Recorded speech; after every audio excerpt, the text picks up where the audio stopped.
Today is a scam warning that becomes toes, shits, and a rocket belt. Keep your hands where we can see them. Here's the real danger, guys. A lot of smart men don't get scammed because they're dumb.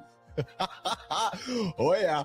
I think a lot of us are dumb. No, we get scammed because we're successful. That is how you ignore 9 red flags, because the guy says passive income in a vest. We're successful because we just think we can't be fooled. That's the blind spot. Do you guys clip your toenails or do you pick your toenails? That's not small talk. That's a relationship test with foot evidence. What do you do? Oh, yes. Uncle Keith is going there this morning. Yeah, I sure do. Do you pick or do you clip? Yeah. Well, I picked too deep last night. True story. Yeah, bloody toe. Yeah, walking around with a fucking little limp this morning. We think we're like smart. We think we're good at shit, and then we meet some dude. Some dude's like, hey man, I can make a bunch of cash. And then we go down the path with the dude and we give him our cash, and the next thing you know, his name's Bernie Madoff. You're like, what? If you snooze, you're 9 minutes behind. Snooze is a 9-minute loan from your future pissed off self. Guys, I got a confession to make. I pride myself on dropping factual content every single day, Monday to Friday, 8 o'clock live right here on The Big Show. And yesterday we provided some factual content that actually was a hoax. Yeah, and the whole internet was like, what? What? Yes. Nobody's going to JP Morgan. Nope. The JP Morgan story yesterday was an absolute hoax. I knew it was fake because JP Morgan would charge $18 just to browse. Fucking picking your toes. Every couch has seen a grown man make one hygiene choice he'd deny in court. You nasty motherfucker. Are you a picker? Well, get your hands off your dirty feet. We're not on the farm anymore. I've been doing some work last night, and I may have been in my robe, and my toes were out, and I was like, my hands are just down there. Yeah, I had an unsettled asshole. Because yesterday I actually started getting the shits, which was kind of freaked me out. I swear to God, as soon as I pick up my computer and start walking for the door to come out here, my asshole goes, nope, go sit down again. Like, motherfucker, God damn it, I'm supposed to be there in 2 minutes. I give myself 2 minutes to walk out here, get plugged in. Never trust a 2-minute buffer. Your stomach sees confidence and turns into airport security. Jesus Christ. The show's all over the place this morning. I think the team behind the scenes is a little bit... Johnny, I think they're drunk. I think they might be drunk behind the scenes. Every live setup has one HDMI cable choosing violence and one grown adult negotiating with a webcam. Something's going on. Tech motherfuckers, you nasty son of a bitches. No wonder you didn't get any chicks when you were younger. Immediately, as soon as you pop off the ground, it's like 2 fire hoses, and you're standing on a beach ball trying to balance yourself. That is carrying 14 grocery bags because asking for help would apparently destroy the bloodline. Well, we don't have a parachute, we have a prayer chute. So we say a prayer before each time. If the backup plan is wordplay and Jesus, my ass just discovered indoor hobbies. They said, what happens if you get shot? And I'm like, well, provided I survive, I just land it. I'll just land it here on the ground. They go, no, we don't care about you. That is every job. The machine gets sympathy. You get a bullshit chair and a wellness email. What happens if the machine gets shot? Does it explode? No, it doesn't explode. I would just lose pressure, and I would come in for, instead of having 100% power, I'd have 30% power. Now I'm gonna break my legs, mess myself up, but it's still controllable enough to land in one of these designated spots that I pick out. So I come in real hot and then I throttle up at the last minute. But have you ever come up to a stop sign and you put on the brakes and you know you're gonna miss the sign? Yeah, you hit the brakes too late. Yes. You didn't leave yourself enough space.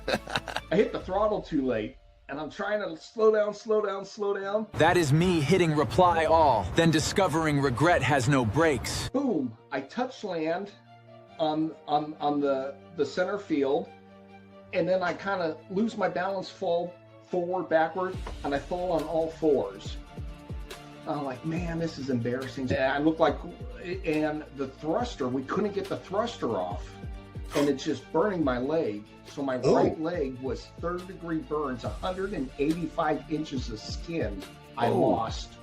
I was in the hospital for, 2 months. Took me another month to just learn how to walk again. I'm not gonna walk around for the rest of my life with a scar on my leg and feel like a failure because I didn't get back on the horse. I said, at least one more flight.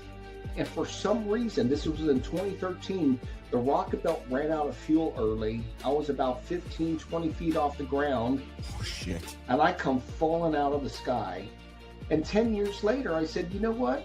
I'm not going to let my last flight be a crash. That's not closure. That's your ego leaving 1 star for gravity and asking for the manager. I'm going to get back in it. And I got back in it, and you have to see the documentary to see if I live or die. That actually works out well because it's kind of a safeguard from me doing dumb shit like trying to fucking pick my toes. I don't reach my toes well. So it's kind of a nice safeguard, keeps me out of trouble.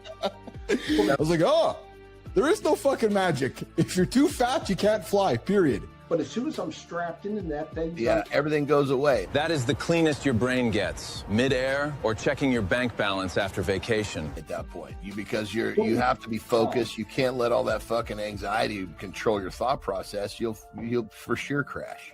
You know. Well, brother, you said that you gained a bunch of weight. Maybe there's a new business here because there's more fucking fat people that need to be impersonated than people that are in shape.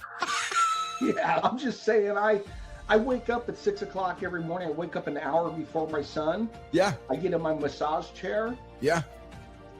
You know, take a little nicotine pouch and sit there and massage and kind of prepare for the day. Would you rather have a viral clip that goes to 1 million fucking people, or would you rather have 10 people show up every single day for the rest of your life?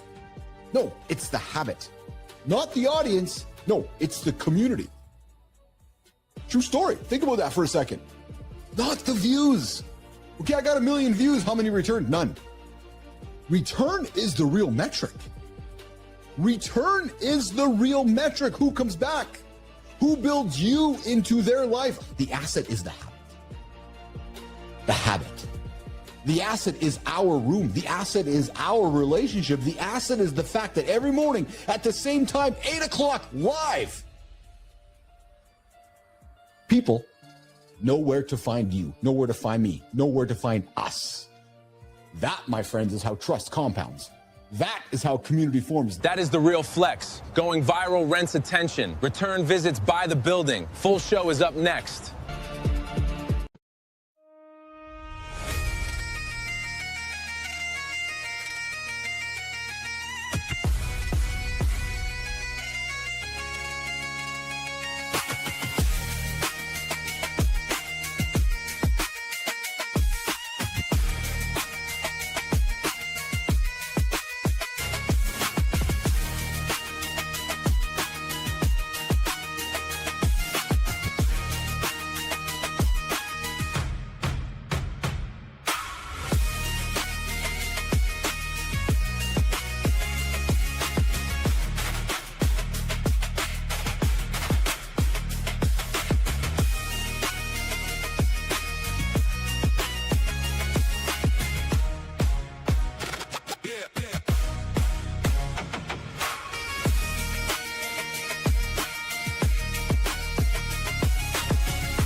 You ever notice how every guy suddenly becomes a therapist after one bad breakup? Yeah, bro, I'm just protecting my peace. No, you're not. You just blocked everyone who tells you the truth. Now your circle's so small, even your group chat is just you and a pizza place that stopped replying. Today we're talking about why cutting toxic people might be the most toxic thing you've done. Only on Mornings in the Lab with Keith, Jon, and friends.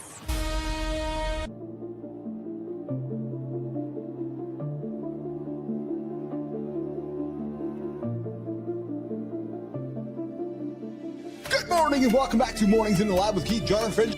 Your live morning show for real talk, motivating content, and big conversations. Come hit the like, come hit the subscribe, and come jump into the comments. Come check into the show. Come say hello. Mornings.live over on the Mornings in the Lab Live Network.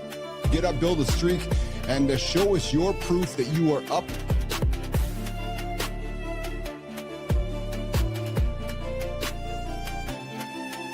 A live morning room. Safe space for you to start the day sharper, stronger, more awake, and less alone.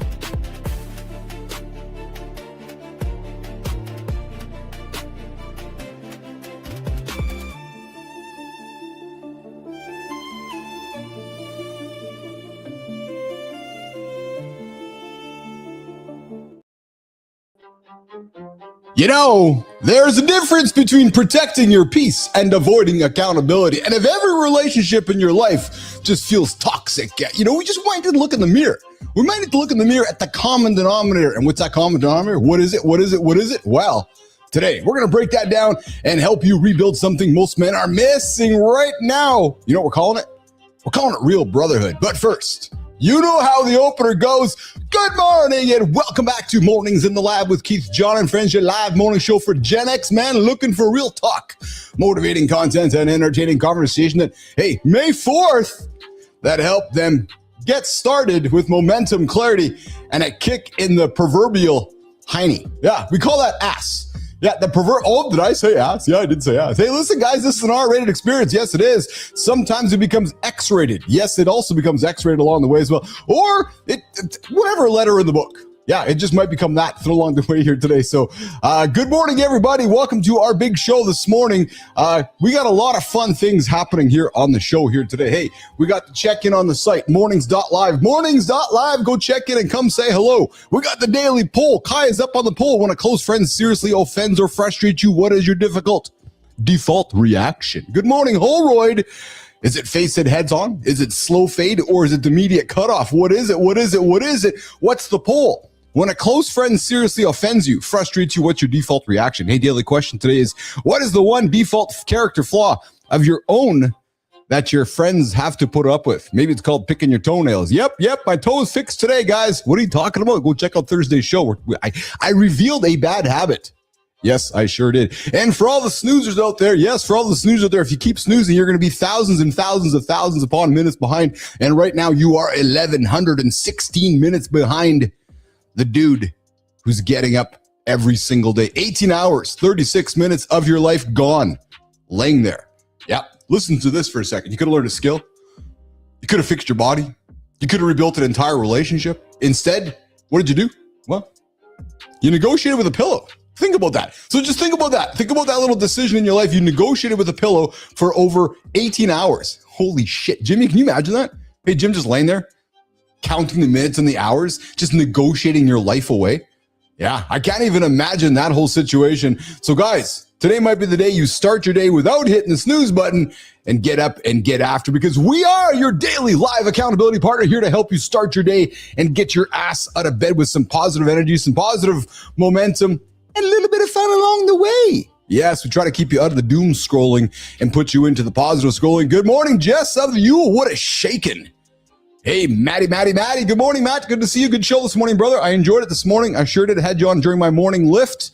Yes, that's what we do. Yes, we create habits here on Mornings in the Lab. Roofy's got a habit. I got a habit. And we invite you to join it. 7:30 and then 8 o'clock, 8:30 with Cheryl on Wednesdays. 9 o'clock with Paul Reedner on Wednesdays. And tomorrow, Sarah Barnes-Humphrey. Yes, 9 o'clock. Yeah, 9 o'clock. Sarah Barnes-Humphrey. Thoughts and coffee, some supply chain stuff. All right, what's going on today's show? Hey, could you imagine? Hey, Jimmy, could you imagine driving in your vehicle? Just driving away in your vehicle and all of a sudden, All of a sudden, a plane hits you. Yeah. True story. It happened. We're talking about. And you know, another thing too I'm going to talk about today is I think I got to go look in the mirror at my own value. Yeah. Good morning, Jay. What's shaking, Jay? And do you guys ever look in the mirror at your own value? Because I know I devalue myself considerably. I know that I do. It's a bad quality of mine. Yeah. United States, $25 minimum wage. Whoa. $25? Good morning, Rico. What's shaking, Rico? Hey, Roofy. I remember growing up, I was happy when I got like $4 for fucking minimum wage. Yeah. And then I got a job at Gainer Foods. I was making $7. Now $25? Listen, I am not complaining. Nope, not at all. I'm just observing the Gen Xer guy, and I know I'm sounding like an old man right now. And I know all you guys out there, Sullivan would shake and Sully. Hey, Sully, I saw your note in LinkedIn. I apologize I didn't get to it on the weekend. I know I got a bug in clips, the clip engine we got going on here. I got to get some stuff in there. Here's the reality. And I'll get to the reality a little bit later in the show. It was a tough weekend. Oh, fuck, tough weekend. Tough weekend on the code, tough weekend behind the scenes. And as a result, some stuff just has not been getting done. So, Sullivan, I saw your comment. I absolutely appreciate your enthusiasm. $3.35 an hour, 1988. Dude. And now it's $25, man. They're proposing $25. And again, just, it is what it is. It's funny, I went to Piper's at Danforth yesterday, and we got tickets, and my mom pays me back, and she's like, so what do I owe you for tickets? Like $20? I go, 40. She's like, $40? I go, yeah. Like, what do you buy for $20 today? Right? At the event there, it was 2 drinks for $20. Yeah.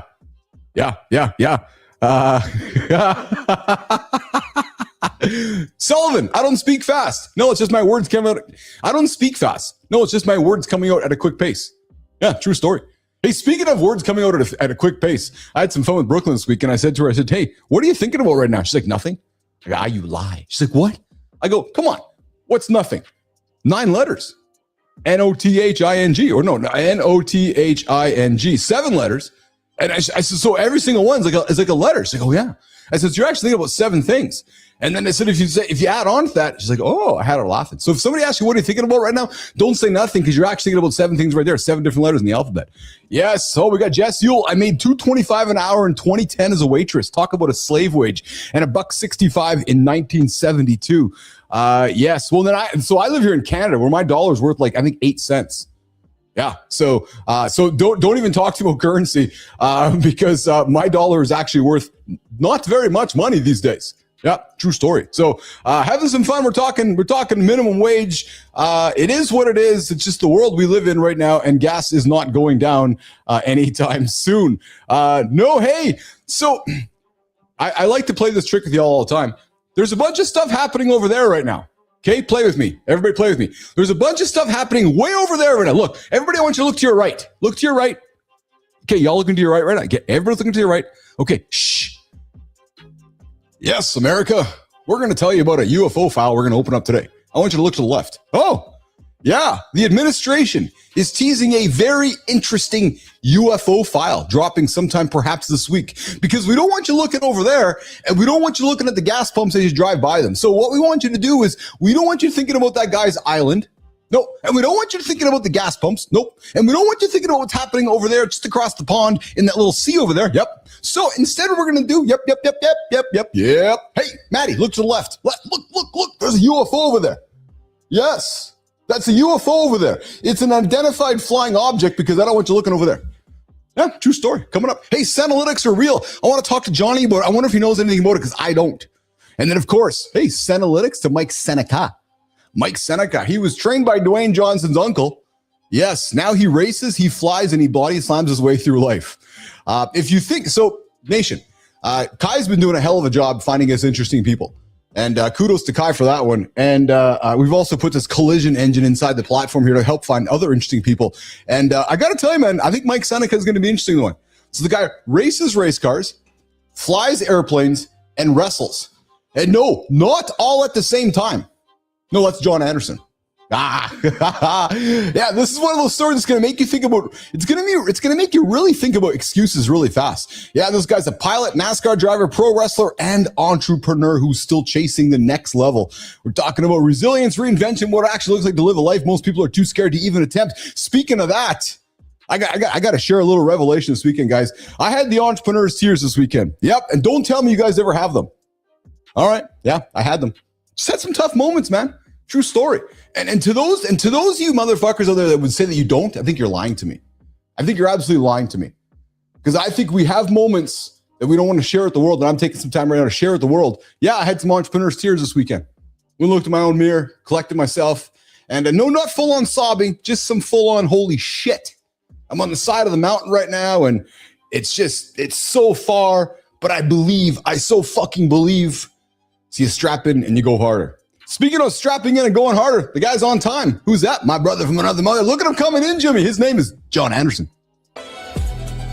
Good morning, nation. Last week was proof this is not your normal morning show. We had death, rebirth, internet arguments, and a jetpack survival story. That's not casual programming. Other shows say, coming up next, traffic. We say, coming up next, did time reset? That's why this is the greatest morning show. Big stories, weird turns, and real lessons before breakfast. And the crazy part? It worked. Somehow, all of that belonged here. Now we turn to this week's guests. The standard has been set dangerously high. Nation, let's see what they bring. If last week was the warm-up, we're in trouble. Let's start the morning loop.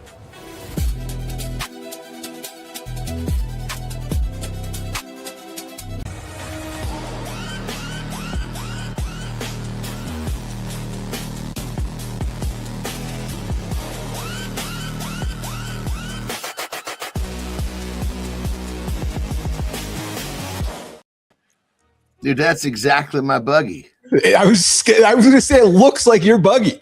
To the T, even the little fucking side windows. You know, the crazy part is the AI version of me gets in and out of that fucker a lot easier than the real me. Well, and it was not lost upon me. Jimmy put you in the short shorts too. Yeah. I don't pay too much attention to what I'm wearing because I guess if I'm digging the vehicle, I stay on the vehicle. If I'm throwing the vehicle away, I go to the clothing. That looks like I've seen some clips on Instagram and I've seen your shit over the years together here. I haven't really had a chance to talk to you about it. That looks like a fucking fun vehicle to drive. Like just point blank period. Like just period. Like, yeah, I'm gonna get the thing. Those shorts are the longer version of what they had me. That's true, yeah. Or they're just riding up because you're nice. I know they could put me into pecker shorts. I'm good. They're coming back. It's a fun vehicle. The fucking problem is that it's it's a desert vehicle, and I bought it as a desert vehicle. Yeah. Yes. And I want it to be nicer. Yeah. I want to get it redone. So like $5,000 down there. They will fucking redo these things for you. Oh, they're probably just sitting on the side of the road, eh? Like they're probably like I'm making a joke, but they're probably quite prevalent, aren't they? Like it just depends on what you're looking at. See, mine has 4 seats. Those are not. Oh, okay. Most of them have the gas tank where the back seat is. Okay. Oh yeah. Mine's got a gas tank in the front. So, but ultimately, I want to just kind of get it redone and repaint it and just to make it look fucking really cool. But then I got to put it in the garage, so I got to wait until I get more space built down there. Yeah. How are you, pal? Look, dude. I heard some tears. I want to hear some details. Yeah, I couldn't get here fast enough, man. I couldn't get here fast enough to spend some time with you, spend some time with the community, and spend some time where my comfort space is here. Now, you know what? I wanted to put it out there because I know that's my role, your role, our role as what we do on the show is to share what's going on in our world and hopefully invite others to maybe share some of the same. I had a tough weekend entrepreneur wise, dude. Just some moments that I guess the metaphor would be you're in the rack and you're fucking crushing and I wasn't bawling. That there was no crying, but there was just that emotion, like those tears that like this is fucking hard, and then you lean into but I believe, right? And usually there's a catalyst to that moment. Yeah. Oh, the catalyst was seriously. The catalyst was just. I know what it was. So here, you know what, pal? Look at the calendar. I can tell you right now, June 1st, it'll happen again. Every beginning of the month, it just happens for me. It's like time. You know what it's like, brother. Time is creeping on us, and I can't get up the mountain any faster than the mountain will let me. Here's the beautiful thing about you. The first positive thing is you're spotting it. You know when it's coming. Oh, I know it's coming. 100%. Yeah. So it's like it's the old saying of you shouldn't get hit by the bus you see coming. That's fair. Thank you. Yes. So you know that the 28th, 29th is coming. So I'm just fucking putting yourself in the position of, look, yes, I can make these tears of anxiety, or I can make these tears of joy. What's it going to be? No, you know what, pal? Reprogram your mind. And that is why I needed to get here this morning. True fucking story, because of this, right? Like, I'm already feeling better. And it's just sometimes, tears of anxiety, emotion of anxiety. And then here's the other thing too, brother. I was working with my agents and they just weren't cooperating. And I'm being serious. From the AI agents. Yeah. And they just weren't fucking, and it's funny, Nation. I'll teach you all something. If y'all would look back at some of my chat scripts this weekend at all the F language that was used to get shit done, Johnny, dude, there were some conversations that I had to actually I was dropping language that I wouldn't even drop around some of my enemies, but it was working. And it was to get shit done. I was fucking screaming and yelling and dropping F-bombs. But yeah, but hey, here's that's the kind of stuff right there that, and I know I've had those moments with AI too. Little fucker, I just told you not to do that. Yes. Thank God this is not a human being. Jesus Christ. That's what I'm thinking about. But the point is that then what happens is now the phone or the AI or the agent is using us. Well, so that's who's using who? Ask yourself a question. Who's using who? This fucking thing has taken me out of the space where I want to exist. So you know what I did? I fucking closed my laptop, went to bed last night.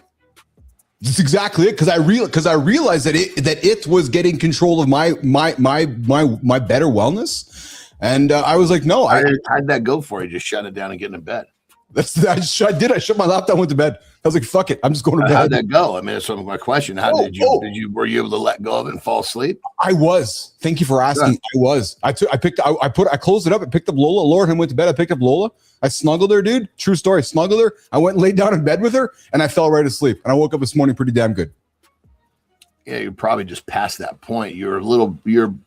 Past that point, you just didn't know it. Yeah, and you know what? So, I appreciate the conversation this morning about this. And here's the other thing too, pal. I had Piper's dance recital yesterday too, and that was a dad moment too for me. My daughter's 16.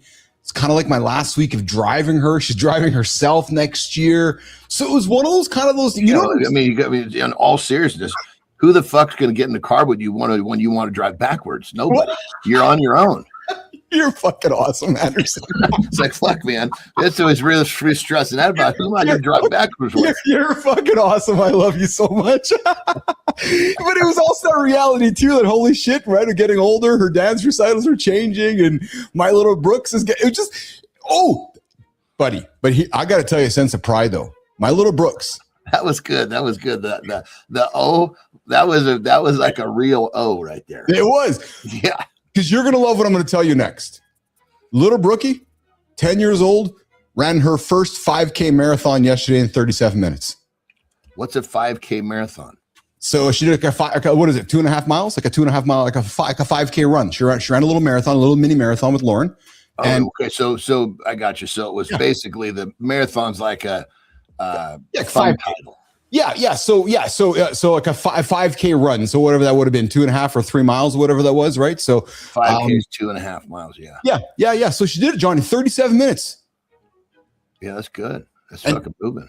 It is, yeah. So I for that age, that's good, fucking really good. Let me know a lot of fucking adults who can't even do that. Dude, 10 years old doing it. So I was like, and she got up, she did it, and here's the thing too. She was sick yesterday morning. She's home from school today. So she wasn't feeling very good. And Lauren's like, you sure you want to go? She goes, yes, I want to go. So she went. So Johnny, no excuses, man. So proud of that little girl. So it was a full weekend of just emotion and life. How does that sound? Life. There you go. How was yours? That's good. We got guests here. My neighbor Bert came up for the weekend, which is cool. Nice. I got Cam and his lady right on the side of the wall in the guest house. So yeah. So we've got still today will be another fun day. Although it's a little windy, so I don't know what we're gonna go ride. But fun. Yeah. Either way, I can tell you're feeling a little better today. I can tell. And how's Terry feeling, by the way? She's doing good. Doing good. Yeah, I think. I was actually thinking about that today as well. I was a little. It's like I don't even really know how to describe, but it's just one of my, I'm trying to figure out which one of my experiments is doing the job. Good morning, Whitaker. Good to have you back in the lab. Cheryl Rafael Whitaker is back in the lab with us. Hey, Johnny. So a couple things, man, I'm excited to get to you at. When you were growing up working, and I know you didn't have a job, but you're doing painting and you had a bunch of different things making along the way. What was minimum wage back in your world back then? Do you recall by any stretch? Like, do you have any memory? I know what minimum wage was whenever I had a job to receive it. Well, because when you were painting, you would have had some kind of wage. So it would have worked out to something, right? So whether it would have been $3 or $5 or $10. You mean what I was paying people? Yeah. Okay. Yes. Yeah. 100%. Yeah. Yeah. I would always try to pay in a way where they were fucking stoked to be there. Okay. So I wasn't the guy going, okay, what's the least I can pay? Yeah. It's like, I'm like, okay, let's pay him this so that he's fucking jacked to show up. Yes. Minimum wage going up $25 in America, Johnny. That's what it is, $25. They're proposing. They're proposing it to go. Well, because it just shows how fucking worthless our dollars become. Fuck that's me. A natural response right there. Well, dude, because that just shows me how fucking how weak our dollars become. Fuck. It's true. Because is it really 25? No, it's not 20. It's like fucking 15. It's just our dollar just fucking reflects. Hard to argue with that point of view, actually. But yeah, I guess there's a proposal. I mean, think of some of these poor motherfuckers that get jobs at minimum wage. That is not a $25 an hour person. No. That's what I'm saying. Yeah. You know, that's a fucking inflated dollar, $25 person. So it's funny, John. So I was at Piper's Dance Recital yesterday, and my mom says, what do I owe you for tickets? She's like, what, $20? I go, no, 40. She's like, $40? So they're at the same point, right? So it's like 100% more than what she had in her mind. Dude, you didn't make your mom pay for tickets, did you? Oh, I made her pay 60. Are you one of those fuckers? No. I say, Jesus Christ. Actually, I'll tell you what actually happened. So my mom and dad are the people they even if I say no, they still give me the money. Yeah. So I took the money, gave it to Carter. So Carter put gas in the car. Yeah. And then what you do is you don't put your hand out and say, give it to Carter. Make them give it. Well, that's exactly it. Yeah. Speaking of giving it, dude, there's a guy in Chicago yesterday driving to work, just doing his thing. And I'm actually surprised this hasn't happened before. Hey, I think, Jim, you got a clip on this, eh? Jim, run the clip. A commercial plane clipped a light pole over the Jersey Turnpike yesterday and just kept going. Landed like nothing happened. United Flight 169 from Venice. 221 passengers. Landing gear hit a turnpike light pole and sent debris into a bread truck and a Jeep. And the condition of the pilot. How does a 767 get low enough to clip a damn light pole on a highway? NTSB is on site today. Black box is pulled. We're getting into all of it. That dash cam footage is going to haunt Newark for a while.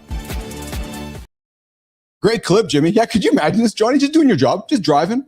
All of a sudden, that's the guy driving in his truck with his dash cam and just going about it. And then the airplane clipped that light standard and it crashed it. Good thing the guy lived.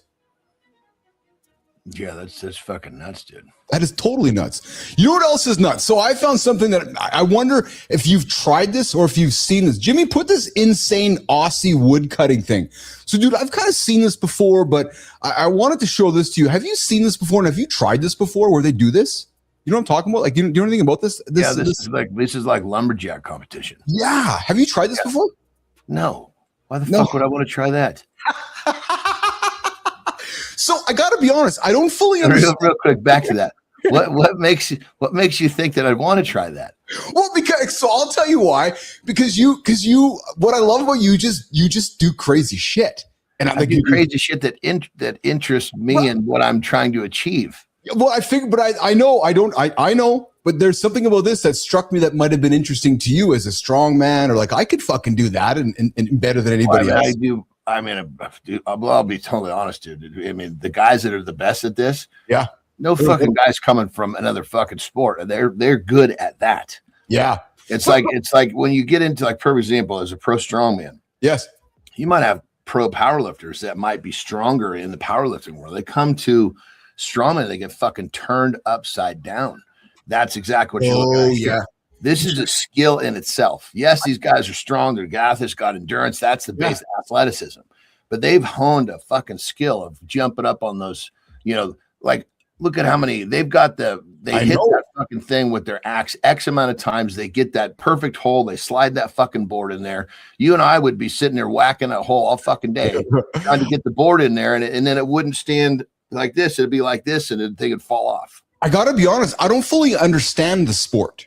Like I know they got I really don't. So think like this. Back in the day, yes, right? Let's just say we were out and we were fucking cutting down trees, right? And I was watching, yes, while you were doing the work, yes.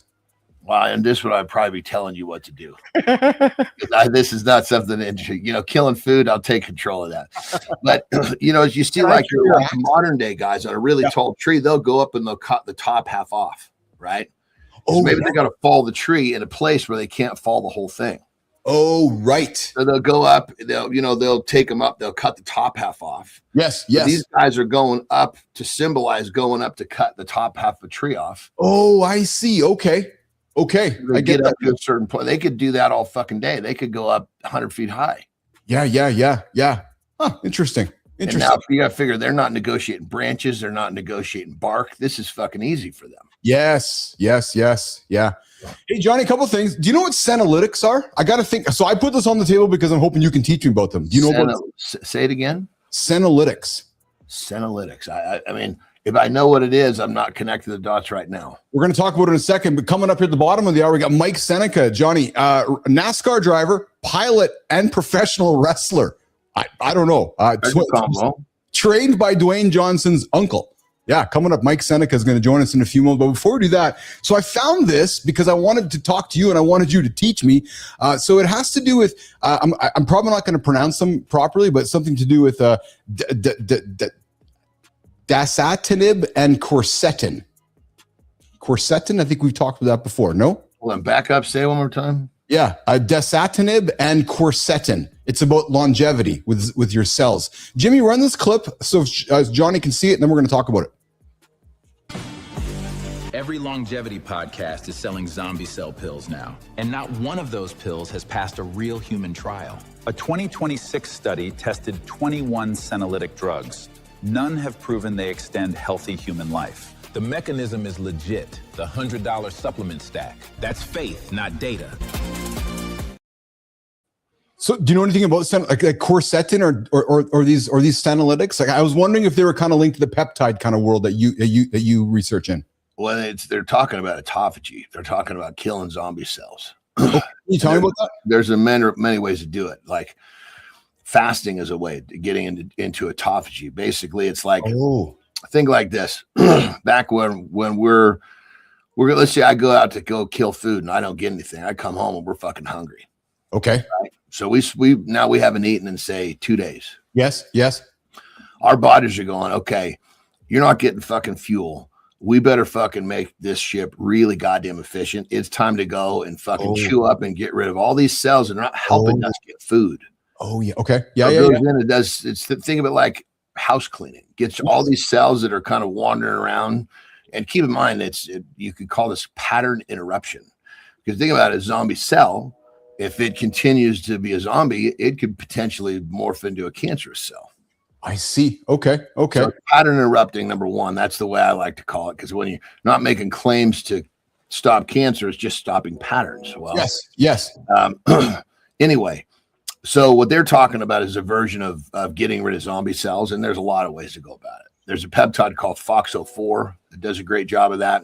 Yes. You can do it through. There's a lot of arguments that you can, if you have a eating window of, I think it's 8 hours or 10 hours, that you'll get autophagy, on some bit of a regular basis if you're not overly consuming. There's so many different ways to get autophagy. Interesting. Okay. But for those that don't like to, like for me, I don't like to fast. Right. So yes. Good morning, Derek. Real easy to take FOXO4 and okay. get some autophagy and be done with it. Oh, interesting. Good morning, Derek Johnson. Thanks for joining myself and Mike Sullivan and John Anders this morning on Mornings in the Lab with Keith, John, and friends. Mike Seneca is joining us in a few moments.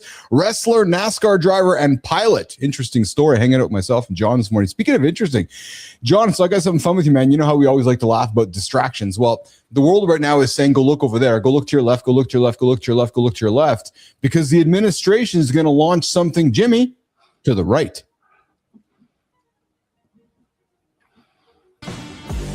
The man with the orange hair just told NASA astronauts the Pentagon is dropping UFO files that have never been public. And the guy who ran the UFO office says there's nothing in there. The man with the orange hair signed a directive in February ordering agencies to declassify UAP records. The Pentagon's AARO office is preparing the release right now. Navy officers saw a glowing tic tac emerge from the ocean. That's in the official record. And Sean calls it bluster. So who do you believe? Yeah, so it's as simple as that. I know you and I grew up in the UFO era. Well, apparently they're going to release some UFO stuff maybe this week. And just yeah, exactly, just to distract us from what's going on over there.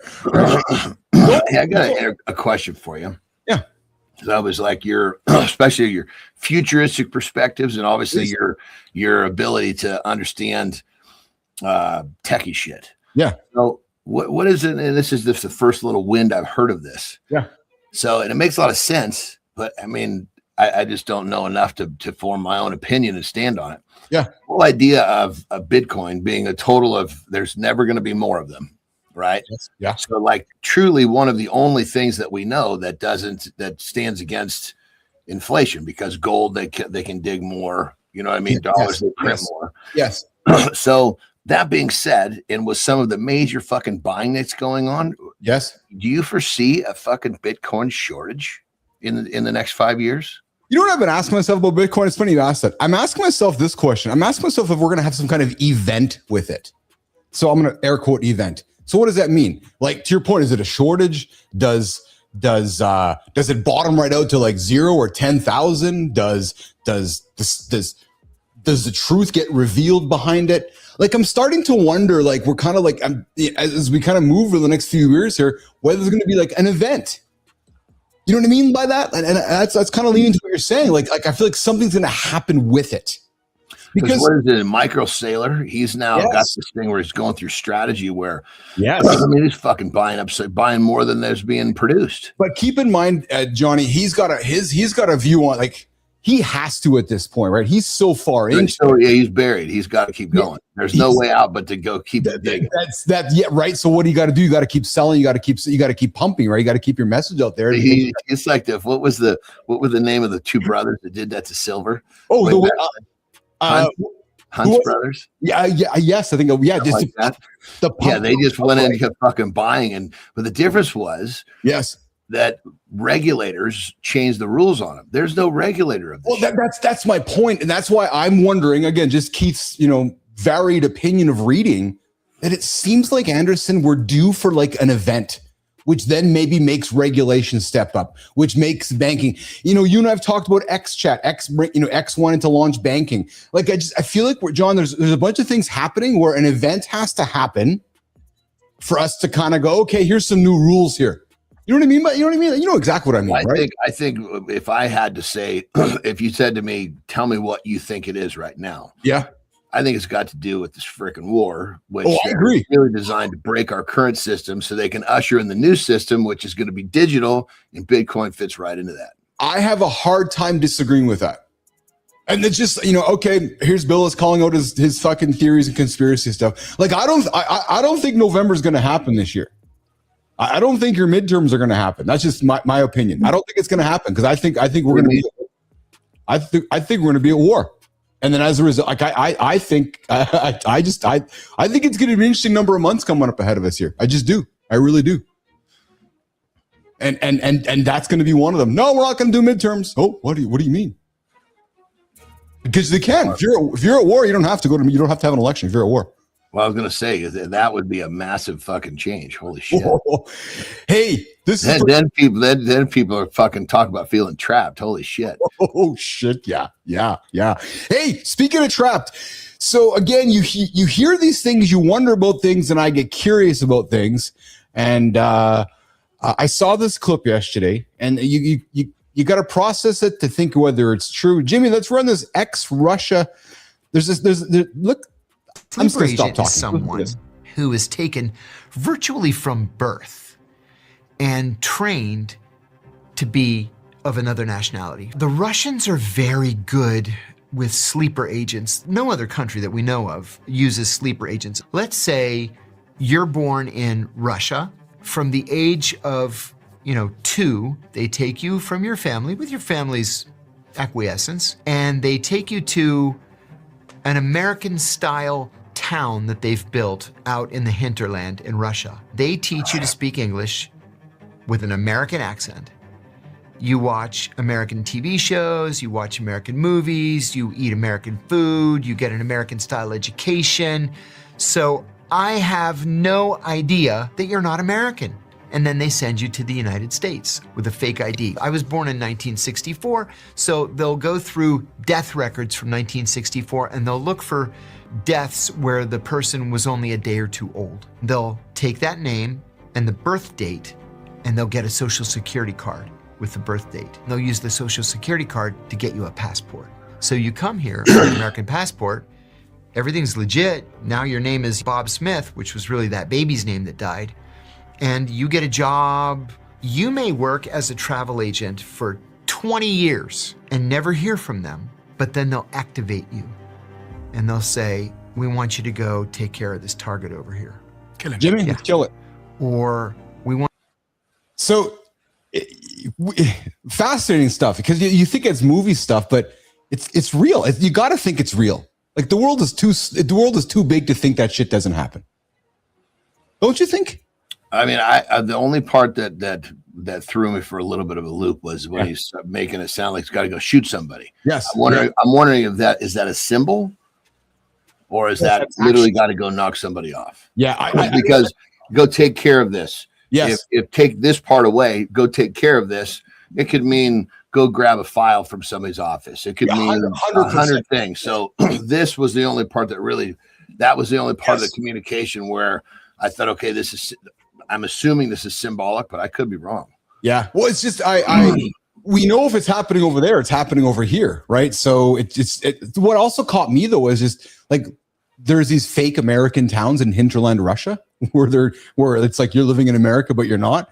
I don't know. It's quite fascinating to me. I'll tell you what's also interesting, Johnny, and you've talked to this before. And I know we got fake Chinese towns in every major city. It's called Chinatown. That's true, actually. Yes, yeah. Hey, Huberman was out on the networks last week talking about the powers of Huberman, Andrea Huberman, talking about the powers of Tildenafil and Tildenafil, CL, men our age. You talk about it yourself. I'm not going to use the word should, but men our age might want to consider taking a daily dose of Tildenafil. Johnny, talk about it.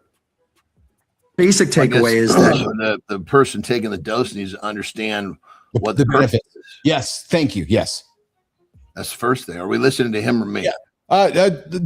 Jimmy, can you play this clip for a second? Well, but to lower blood pressure, the basic takeaway is that most every male 40 and older should probably be taking somewhere between 2.5 and 5 milligrams of tadalafil, not necessarily for erectile function, although it will augment that as well, but to lower blood pressure and to improve vasodilation for the brain, for the prostate. And I'm not saying this as a biohacker or a podcaster. We had our head of male sexual health from Stanford. His name is Mike Eisenberg. He's an MD, PhD. He is best in class in terms of male sexual health, endocrinology, et cetera. And that's his recommendation. And it's one that most every male, maybe 35, but at least 40 and older should take just as a preventative, strokes. And so you don't think that'll Jimmy, kill it. So Johnny, you've talked about this before. You've talked about it quite often, actually, because you're a regular user of it, aren't you? Yeah. Well, I started to use it because I noticed a few years back that my stream of piss was slowing down at night. Okay. I get up and I take a piss. I'm like, fuck, man, what are we waiting for here? Yes. Yeah. And then it starts to fucking come out, and it's like, Jesus Christ, what? It feels like somebody's fucking got a pinch on me, but I'm not even touching the goddamn thing. And so what it is that prostate enlarges is pretty common. Yeah. Leans on the basically the hose where we take a piss. Yes. And so I started using it for that reason. Now, granted, people use it for all sorts of other reasons, which Yeah. I use it for my reason, and I'm happy to get the other benefits. So what I had to do, and what I recommend if people are using it for my purpose, is you start off with that. Usually they get prescribed 5 milligrams. They're like, I'm already on, it doesn't work. Well, it may not do the trick, but you may not be on enough. So I say every week, go up another 5 milligrams. So for me to do the job, I have to be north of 20 milligrams for it to do the job. Johnny, what's one of those tablets? Are they tuned? Like what is a tablet? Like one of those sildenafil tablets, like a Cialis, like what is it? Like is it a 2.5 or 5 or is it a 20? Do you know? Oh yeah, I mean they're all different types. So the ones I get are 20 milligrams. Yes. Because I know that I need 20 or more. Oh, I see. Okay. I get you. Okay. Yeah. But it's just like like anything else, you can buy different strengths of yes. tablet. Yeah.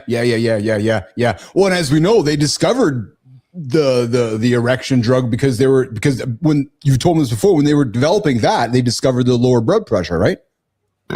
I think it was there's multiple stories about Viagra and Cialis having similar effects in the regards that they were invented, they were put on them, tried to be approved for one thing, but then they pivoted. They realized there's more benefits for it.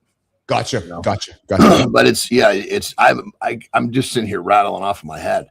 Yeah, I got to 10 people real quick of clients that I've helped with slowing down the pee stream just by helping them understand they got to slowly titrate up to find out what the dose is that does the job. Some people get it at 10 milligrams. The last client I had, he was on 5. I said, okay, let's go to 10, see what happens.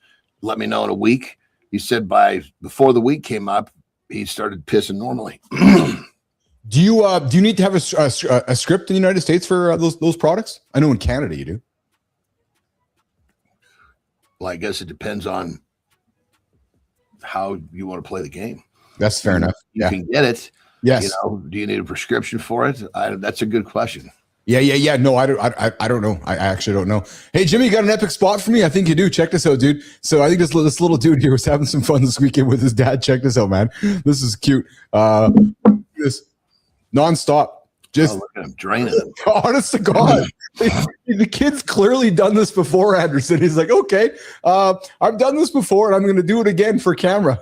He's just knocking them off, one, just going after it nonstop. Hey, you're hanging out with Keith and John this morning on Mornings Live. I don't know what happened with Mike Seneca. Maybe he's flying to a wrestling match or something, but we were supposed to have Seneca on the show here today, but we'll see what happens with that one. Hey, morning sex, morning wood. Jimmy, you got a clip there for us to run? I think you do, actually. So we got a little clip here. What's the best time to have sex? No. The best is you want to have a time. So first of all, most people are intimate between 10:30 and 11:30 at night. That's just a survey that we did. So it makes kind of a lot of sense. But here's what's interesting is your hormone profile doesn't look too good at 11:30 at night for having sex. In order to have successful sex, you want to have estrogen, testosterone, progesterone, adrenaline, and cortisol all to be high, and melatonin to be low. What do you think your hormone profile looks like at 10:30 at night? It's literally the opposite, right? Melatonin is high and all those other things are low. That's hint number 1 as to when would probably be the best time to have sex. Hint number 2, if you happen to be having sex with somebody who was born biologically male, what do most men wake up with in the morning? An erection. If that's not Mother Nature telling you when to use that thing, I don't know what is, right? So when you start to look at it, and we actually did the surveys, we discovered that people actually have greater connection and greater performance in their sex when they have sex in the morning time. Now, do you have to brush your teeth and throw in a little mouthwash first? Yes, of course you do. Like, let's be fair to your partner here. But you end up learning quite a bit. Again, your body is telling you this is actually the perfect time to do something like this. There you go. So the guy's talking when's the best time to have sex, and from this doctor's perspective, it's morning sex. And it's truth to that. That's a quickie at best. Yeah, well, my situations are well planned with blocks of time. Dude, so it's funny you say that because my equipment works well in the morning. I got no problems working well in the morning. But the stopwatch goes fast in the morning too, it seems like, because everything is going fast. It's like, okay, it's time to get up and get after it. And next thing you know, it's all done and over with. But, and it makes actually a lot of sense that, your what do you call it? your profile is not optimized at 10:30, 11 o'clock at night. Well, no shit, because I've had a full day of whatever ahead of me. Yet I enjoy having sex at night before I go to bed because I sleep better. But when he talks about the best time, yeah, it makes a lot of sense to do it first thing in the morning, because that is when we are at our most optimum. Yes, Brian Shaw is a monster, says bullshit professor John Petrocelli in response to Sullivan. Saw strongman Brian Shaw Amazon doc over the weekend. Speaking of docs, did you by any chance watch that 3-minute private little video I sent you on Friday? What did you send me? I sent you that private. So, and I don't expect that you did, but I'm just curious if you did. No, I remember. I'm trying to think of what was it? I believe I did watch it. Yeah. So Dan Schlund, Rocket Man. Dan. Oh Schlund. yeah, no. Actually, I didn't get a chance to watch that. Forget so it. I think you'll enjoy it. It's about 2.5 minutes, and I want to tell you a little bit about it. So it's actually not public. Him and I had coffee. Yeah, because you said don't share that. Yeah. So we had coffee on Friday. You know what, dude? He shared stuff with me after our show on Friday. I was like, dude, why'd you tell us that on the show? He's Danny, if you're watching, man, I got a love for you, man. A lot of love for you. I can tell he's broken upstairs a little bit. I don't think he would mind if I said that. He has a strong itch, but he's got a lot of fear about what's happened to him with that rocket belt. And the point is, so he's financed this whole documentary. He's shopping it to Netflix and Amazon and so forth. He's into it for hundreds of thousands of dollars. Like, we're talking big money. And he dropped that clip. I shared it with you. And he's hoping that's going to be up on one of the platforms here over the next whatever year or so to get his story out there about the rocket belt and being Rocket Man and what all that was about, man. It's actually it's a pretty cool clip, because I think you're going to recognize a bunch of just some scenes of you and I just growing up at situations like Wide World of Sports and shit. We're like, oh yeah, there's the Rocket guy. Well, that was Dan Schlund. Yeah. Yeah. It's definitely interesting. I would not have expected a lot of the stuff we learned about the actual apparatus. I know. And then I saw that clip and I was like, oh yeah. And yeah. And then there's a scene in that clip where you see his last crash. And that's how the clip ends. And it talks about how, it shows the crash. It doesn't show him, but it shows him crashing, with the scene basically saying, Dan hasn't flown since 2013.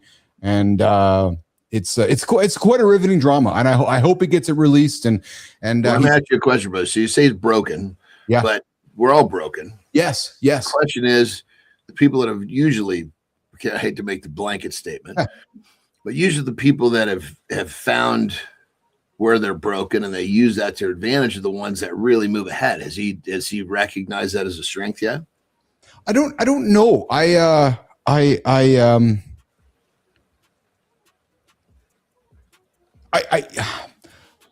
From my observation of spending time with him, I believe he does. Because here's the thing, John, that crash that he filmed is his last memory of that belt, and it literally scarred him, and it almost killed him. But yet in talking to him, even on the show and then after the show, I can tell he has this strong desire to get over that. I don't want my last memory to be just that. And it's like, he's like, my last memory is that. I don't want it to be that, but I don't know how to get here.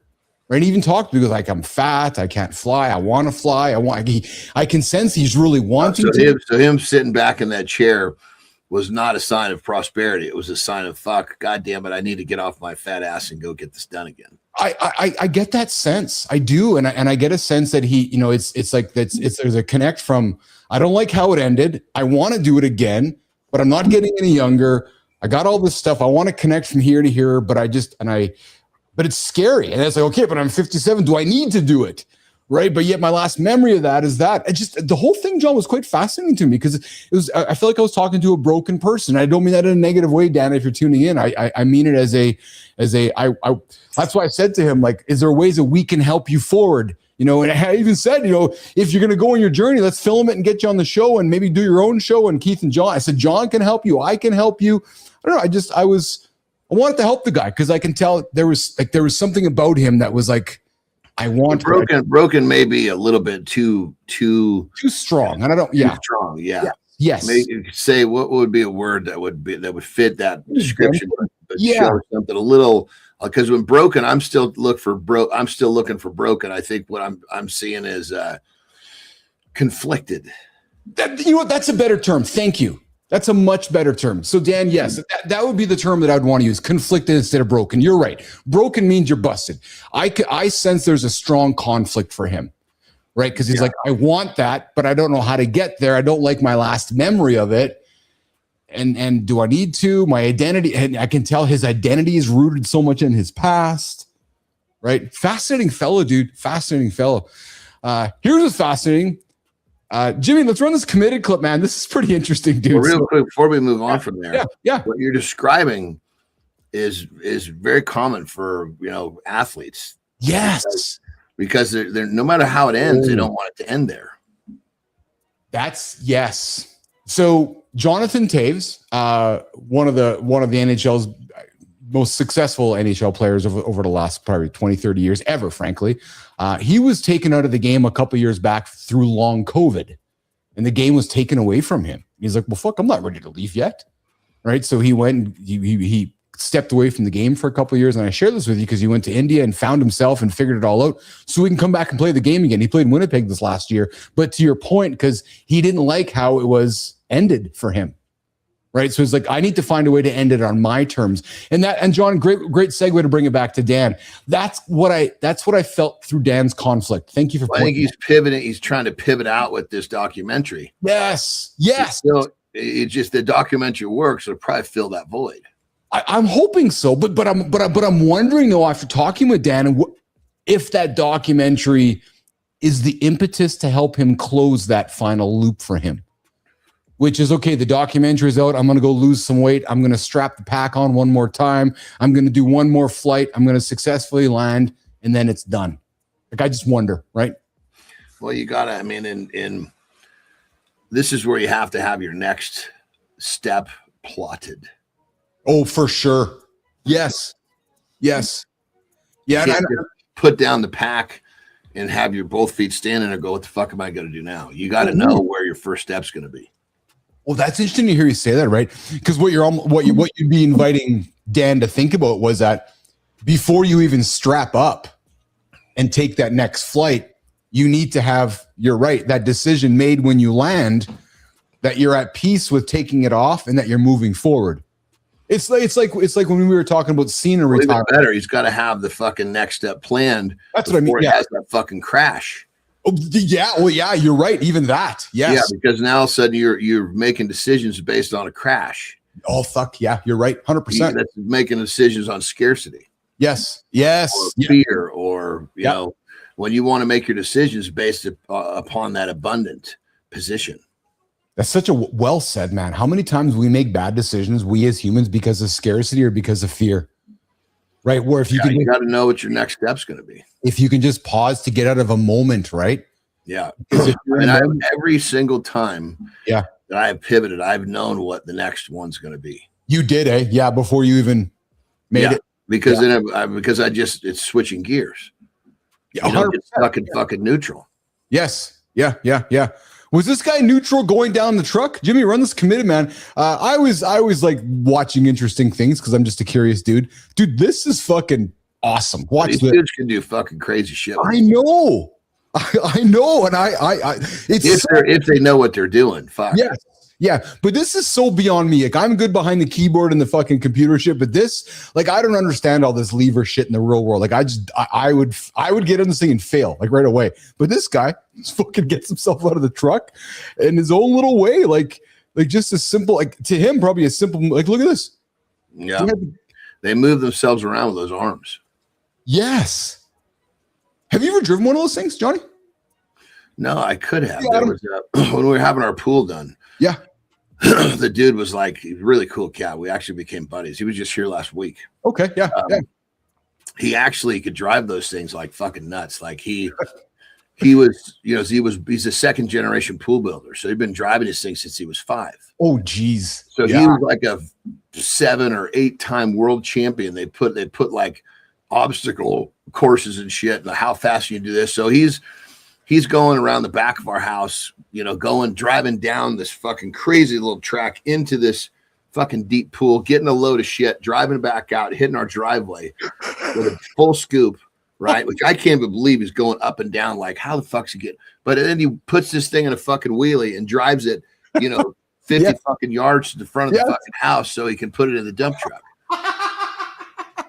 And he's out there having a ball. Yeah. It sounds like, see you later, Holroyd. Have a good day, brother. It sounds like the guy who was doing my pool. I was a number of years back. He had a very similar cat in the backyard. And I came out one day to see him. I'm like, you're having fun, aren't you? He goes, oh, yeah. This is like a canvas to me. I just love driving around. And it's like, he's like a big Tonka toy, just like you sound like your buddy, right? Yeah. And it looked interesting to me, but I was like, I'm probably going to be more entertained by watching you. Yeah, you and me both. Yeah, 100%. Yeah, I don't. It's not an interest of mine. We talk about interest, but just not even a skill.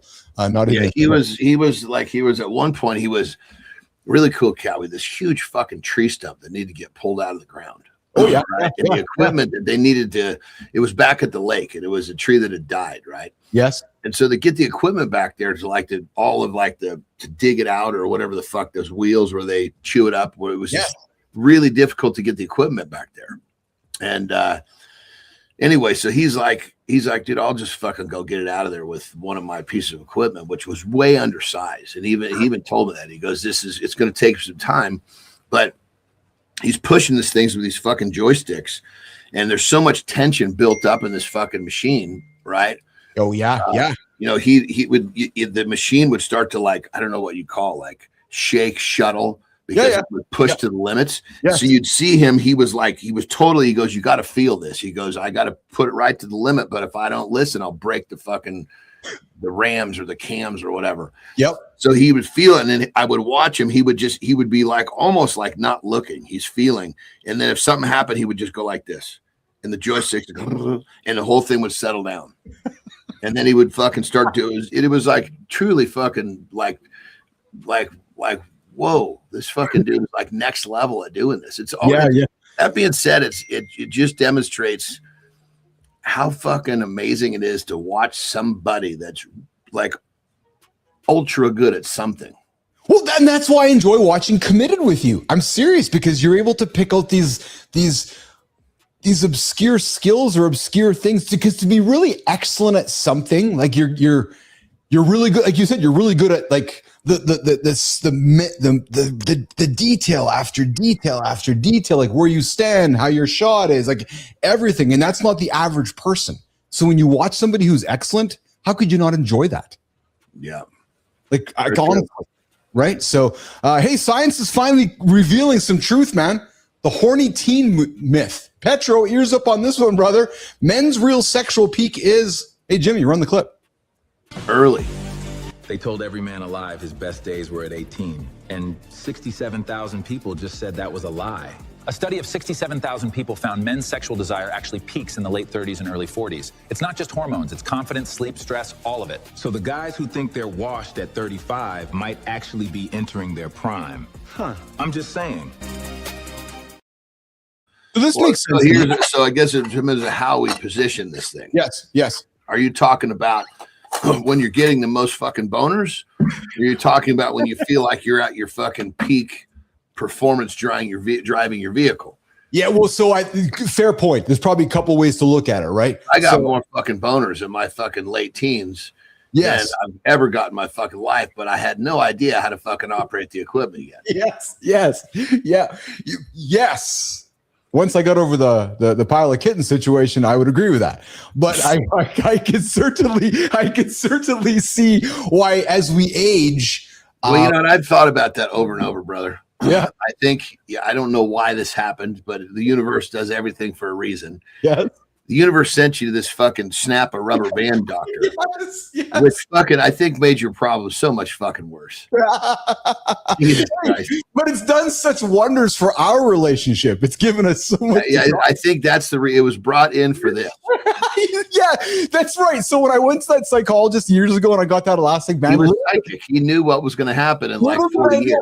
Yeah, little did I know it was going to be a key part of our relationship. And now you got like 16 fucking things to snap on your hands at all times. Oh, I love it. I can see this though. We're gonna do a lifestyle tip with Anderson and reset hour 2 in a quick second here. You know what we got to do, brother? I'm thinking about this. The nice step up to this, and I'm sure Lauren would be happy to take part in this. Yes. We'll just get you one of those fucking collars that they give mean dogs. And every time you get a flaccid cock, she's just going to fucking zap you. Right around the neck. Shot collar. Oh, we're talking collars now in the bedroom. Are we talking? Oh, you're talking zapping collars. Yeah, we're talking electric zapping. The ones that will take a big attacking dog and sit him on his ass. Oh my God. Petro says when 18, it was an all-time high, but each year the record was broken again and again and again. I don't know if I want to ask much about that there, Petro, when it was 18. Yeah, but I can certainly see how as we age, the idea of sexual peak, right? You know, your libido's higher. You know what you like. You know what you want. You know what you're good at. You know, you're not. That's the question: is libido higher, or are you just better at what you do? Oh, that's an interesting question. Yeah, that's an interesting question. I don't think. I mean, from my experience, I can only speak truly myself. Yes. It was never fucking higher than in my early teens. Well, I shouldn't say early teens. Well, fuck my teens. Jesus Christ. I mean, it was off the fucking charts. I'll tell you what's off the chart. My co-host, my brother from another mother, his name is Jon Anderson. He's going to drop a lifestyle tip. We're going to do a reset in hour 2. And then we're going to come back and keep the show on the road here today. We're going to talk about cutting toxic people out of your life, plus a few other things on the table that we haven't had a chance to catch up over the last little while. We got a bunch of interesting people coming up over the next number of weeks and months. I'm going to tell you about, but coming up right now, lifestyle tip hour 2, Keith and John this morning on Mornings in the Lab with Keith, John, and friends.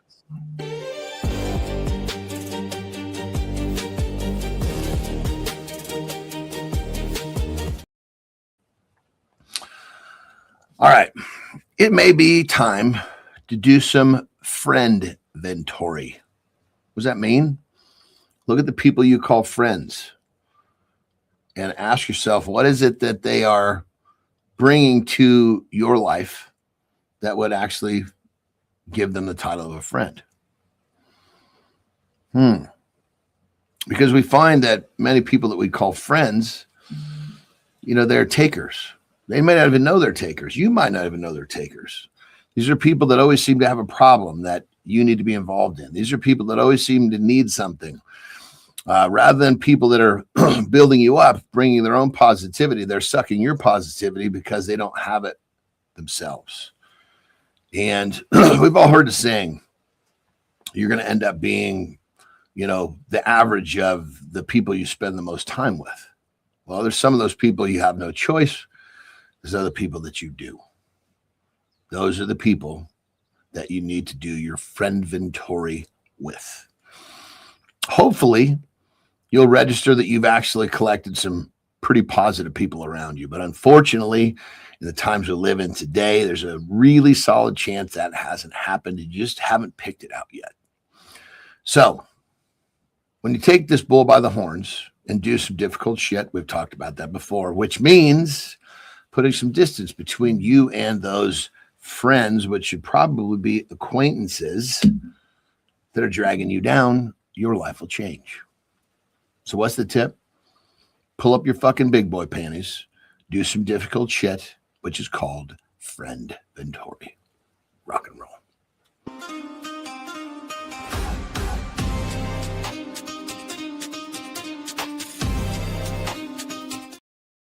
Good morning. Good morning. Welcome back to Mornings in the Lab with Keith, John, and friends. We're getting after it here on a big Monday morning in the first week of May, May 4th.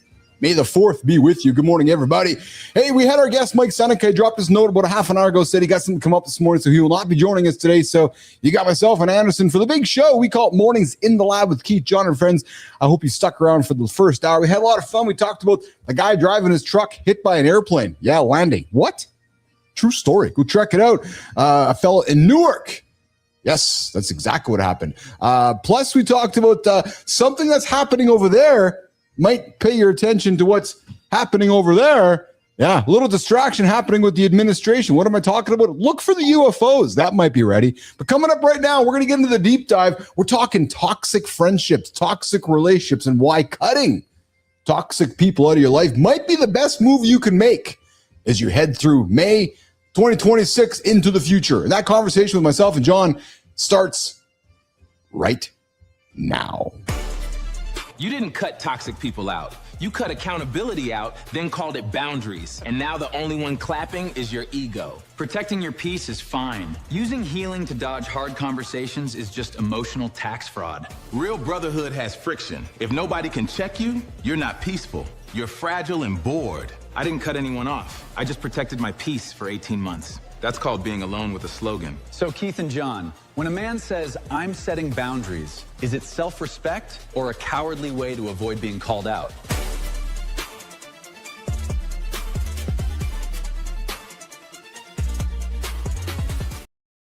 We're talking dropping friends with myself and John Anderson. Hey, Johnny. Brother, check this out. You know, obviously my lifestyle tip lined up to this. No, perfect. Well, because normally I come into the show with an idea of what I'm going to talk about, unless something comes up that we talk about that supersedes it. Yeah. And for some reason today, I didn't have the first fucking clue what I was going to talk about until you said lifestyle. I looked up, I'm like, oh, fuck. You got like 30 seconds to prepare for this. And then something you said about, you know, blah, blah, blah. Yeah. But that was like probably the most, what's the word I'm looking for? Improv? Impulsive, where you just boom, just have to go. Like that was the most impulsive tip I think I've ever done on the show ever. That's your skill, man. Cutting promos on the fly. Hey, so who in your life, other than Terry, actually has the clearance to call you on your own bullshit? And maybe it's nobody, but is there anybody else? Is it your mom? Is it a buddy of yours that you've had that is like, you know? I think there's a lot of people that have the clearance. Yeah. Interesting. Interesting choice of words. I shouldn't say a lot. That's a bad. My mom, I think my oldest brother, although I'd have to be fucking really out of line with that. Oh, interesting. Yeah. Because he's not going to get involved unless he feels like I'm going to leave a permanent mark. Okay. Keep in mind, all of my fucking people around me, they've basically watched me run past that they didn't fucking think were going to work or didn't understand. So yeah. I got to be doing something pretty fucking wrong for them to intervene because they've watched this my whole life. Yes. But then I would say probably my best friend from childhood. Oh yeah. Okay. Yeah. Because he did that from the jump. You know, he would tell me I was fucking up even when we were kids. That's pretty cool, eh? Yeah, I was make the you know, on his birthday. His birthday was just the 12th. Yeah. One of the few birthdays I remember. Yeah. Anyway, I say, hey, if it wasn't for you, I probably wouldn't be here. So yeah. He was like my conscience. Interesting. Speaking of conscience, as I was going through my divorce, I was doing some dumb shit in my early stages of that. Like, I mean, dumb shit. Just leave it off the show. Just dumb shit. And I went to the gym one morning. Guess who pulled me aside? The guy with 2 letters, AJ. He's like, dude, what are you fucking doing, man? And man, I was so, I don't want to say humiliated, but I will tell you, man, I was humbled really quickly. Because there's a way to go about that process and there's not a way to go about that process. And during the early stages of that, I was going through it in a really douchey, like, what is, you got to define that process. Yeah. So the process of divorce and just and extrapolating yourself to that. Right. So I was acting, you know, like I said, just maybe kind of douchey about the whole thing. And just with some of my behaviors with social media and I know I'm talking cryptic, but I'm doing so on purpose. But I do recall, I showed up one morning at the gym and he's looking at me with like a smirking smile on his face. He's like, hey, why don't you come over here? I was like, okay. And I thought it was like a fun, like a Keith and Jon fun, friendly thing. And he looks at me, he's like, da, da, da, da, da, da. I was like, he's like, what the fuck you doing, man? I was like, yeah. I'm assuming because you saw something on social media. 100%. Yeah. And it was like, and it was that proverbial, what the fuck are you doing, man? And it was that, right. I felt like a fucking idiot. But as a friend, it was the best decision for me. I needed a kick in the ass, Johnny. You know? I don't want to be the guy who fucking takes shots on fucking social media. No. That is so not a good look for anyone. No, I wasn't taking shots. No, my own behavior was not was not. And you think those are not shots? Oh yeah. Oh, that's fair. Okay, so let me that's exactly the whole point. Yeah. You're pretending it's not shots, and it makes it even worse. No, that's fair. My behavior would not have made me proud as a father to my kids, right? Or just maybe even to you as a friend and as a brother, as somebody I know you love me. I know my behavior back then, you would have been like AJ saying, dude, who the fuck are you, man? Pull your head out of your ass and smarten up. Yeah, it's like when I've had a few different scenarios where friends have in different depths of friends, meaning how close are they? Yes. You know, they tell me, oh, tell me about some, they're fucking happily fucking married and they've got kids. And like, oh, look what I did. I'm like, what the fuck are you doing? Yes. Yes. Why if you wanted to do that, why the fuck did you do what you did over here? Yes. Are you planning on leaving? Yes. No. What the fuck are you doing then? Yes. Yeah. Yeah. And listen, I don't want to mislead anybody to thinking I was doing things that I want to speak truthfully here. It was how bad was it? Fuck, man. How bad was it? You can't. We talk about all sorts of weird shit. No, I'm just trying to find the words. I was putting myself out there in a way that it wasn't authentic. Like just maybe like in the post and just in my behaviors, right? So it was like I wasn't like fucking around, and I wasn't doing like you were pretending to be what you're not. Very much so. Like putting on like an act that it was, and Zeglin saw right through it, and he's like, "What the fuck, man?" So those are like prime shots. 100%, brother. And that's why I'm okay to own it. Because when I reflect on it, and that was leading, and I've told the story before, that was leading up to my moment when I looked in the car one time picking up Carter from work. I'm from school, and I saw myself acting like an idiot, making content, and he's looking at me, and I'm going, and I looked at his face, and I was like, oh, that is not what I need my kid to be seeing as we keep growing up older. Now you got me curious. What type of content were you creating that you would have been not okay in front of your boy? I didn't want him seeing. I just didn't want him seeing. I didn't want him seeing. I'm trying to find the words for you, because I want to explain it to you. I didn't like him seeing a persona that I just wasn't proud of, like an inauthentic, like just a douchey out there. I don't know, just. I'm having a hard time with the words around it. I just wasn't really proud of my behavior. I guess that's maybe the best way to put it, right? Just not behavior that I would want my kid to uphold and just be a part of. I know it's not helping you, but there's just a way to do things right, and there's a way to do things not right. And I say that it sounds like you're just pretending. Maybe that's what it was. Yeah, maybe it was lost. Right? Give us a sample. Says good time. Yeah, so social was new. Social was coming up, right? And it was one of the reasons I left the platforms, because I was creating content that I just didn't like creating. I didn't like who I was showing myself off to be. I don't think I was being very authentic. I think that I was being more performative. I think I was trying to be something that I wasn't. I think that I was showing my boy things that I didn't want him to grow up being. I wanted him to grow up to be a proud man, not to be like a fucking douchebag. And I thought that maybe my behavior along the way was showing him things that I didn't think that he needed to be a part of. Define douchebag. Everybody has their own definition. Yeah.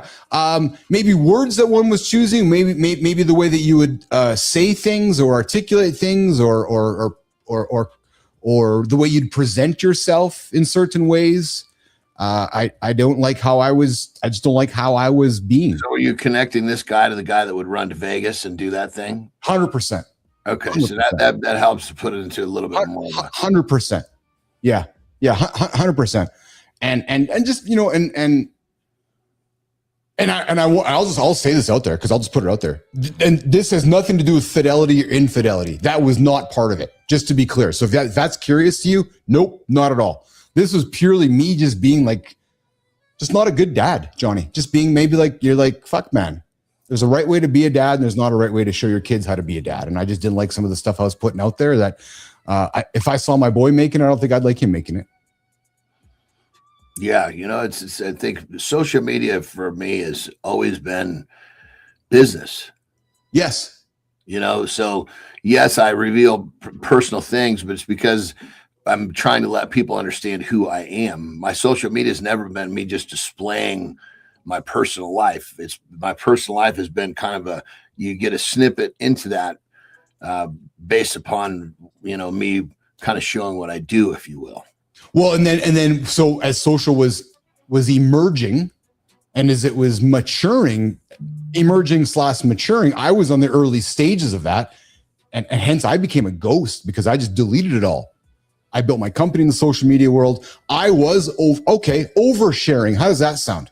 Perhaps I was oversharing too much. Perhaps I was oversharing stuff that just didn't need to be. Oversharing leads you to believe you're talking about the truth. No, I wouldn't say that. I would say that that's a fair comment, though. So you were lying. No, not lying. No, certainly not lying. Oversharing. If you're sharing, so let's just we're including our terminology here. 100%. Sharing would lead you to believe you're talking about something real because you're sharing. Correct? Mm-hmm. Or are you sharing? Are you sharing a fiction? I didn't need to be the person, though, Johnny, that was making the money and showing it off and making everybody feel bad about themselves because I was doing better than you. I didn't need to be that guy. I didn't need to be the one that was like, oh yeah, right? So yes, good time. Yes, thank you. That's exactly it. Yes, I became cocky. But were you really doing better than everybody else, or you just have more money than everybody else? So good time called it, Johnny. I became a cocky person for a while. That I don't like the direction I was becoming and going, and that attitude, that persona, got a hold of me. True story. That's a good time. That's exactly, Johnny. You would probably not have liked me. Because here's the thing: if someone's going to be cocky, yeah, I get it. If you're a baller, you're cocky. But I'm going to start looking around in all of the areas of your life, because if you're balling in all of them, then you can fucking own that cockiness. But if you've got a bunch of money in the bank and you're fucking fat and your fucking family thinks you're a piece of shit and you have no fucking clue what you're doing in your life, you're just pretending.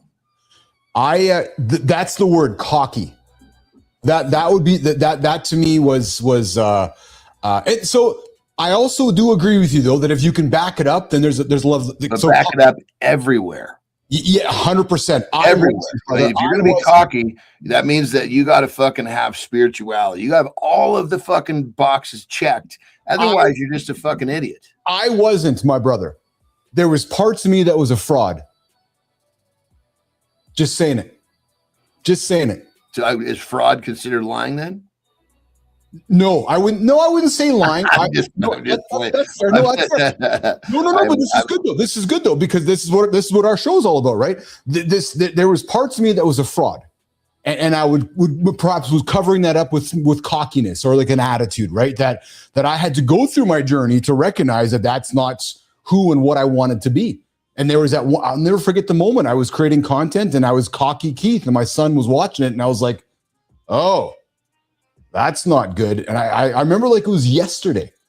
But yeah, it was that's the best way to put it, cocky. But I do agree with you. You can be confident in everything and own it all. There was parts of my life that I wasn't owning. Nope. True story. Well, and the only thing own, that's the first step. Yes. Are you actually fucking performing? Well, because if again, performing or performing, my perspective, if someone's fucking cocky. Yeah. Right. I will gladly fucking let you have in my world, you own that cocky if you've got all your boxes checked, because so few fucking people have it. Fucking peacock, you deserve it. And Anderson, but one of those boxes is not checked, dude. You got to fucking you got one more step before you can put those feathers that high. So let me say this to you then. Today on May 4th of 2026, I have no problem standing with you, next to you, not in front of you, but next to you, and being cocky. Because I believe in what I am now, who I am now. You now, like Lauren, is getting the best version of Keith on the planet ever. Well, here's the cruel part about that, brother, is that getting the best version today, because in a year from now, there'll be a new best version. Yes.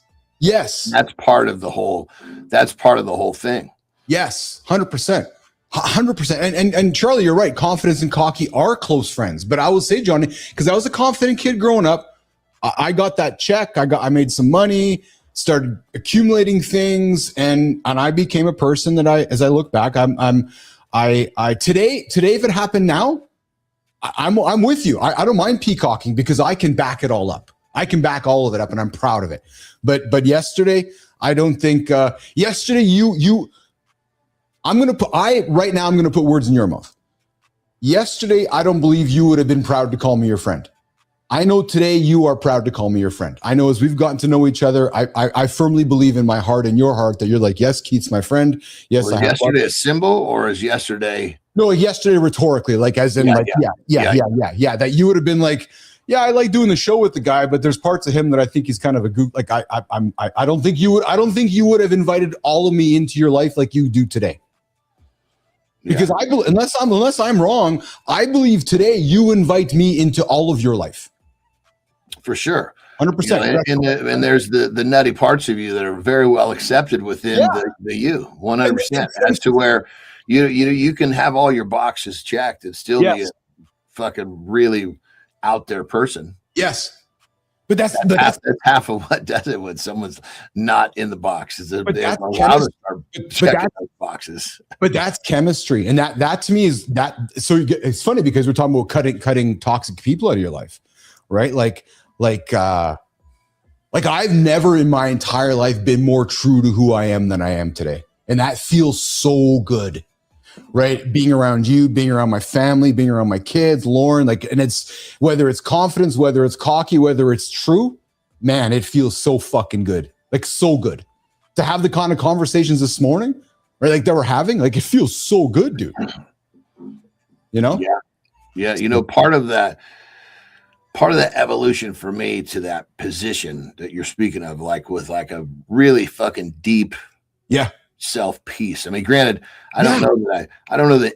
I mean, I speak for myself. Yes, it's a constant fucking journey. There's not I don't have the fucking gig fucking nailed. You know, it's every day. There's a little more to swallow, a little more to bite off, a little more to understand. But when I came to that point in my life where I thought, you know what, I've got my loop understood enough. Yep, I can do this loop wherever I wake up. Yes. I could do this loop in prison. Yes. I don't have any plans to go there because I love my freedom and I won't do anything. I'll go right up to the line. Like in the whole peptide world, I've said over and over, told the whole team, first day this becomes illegal, I push the button and the whole thing goes away. Yeah, that's brilliant, man. I love that about you. The point is that when you realize, God damn it, yes, I love my kids. Yes, I love, my wife. Yes, I love my family. Yes, I love all this, but I could exist in my own happiness in complete fucking isolation. Yeah, that's and I got probably my first little taste of that in COVID. I saw how well I operated in this fucking little tiny fucking space, and everybody else was flipping the fuck out. Not just people in my own world. I know, me too. I cannot align more with what you just said there. When that happened, I found myself going, "Oh, I kind of like this. I don't mind this whole." Yeah, all the thing I needed to do was leave one of the fucking cars out of the garage so I could leave my gym set up. Was the only thing that I was really struggling with. I know what you mean, though, man. I know exactly what you mean. And yeah, you're right, Charlie. I did go through a phase of maybe feeling better than others, but I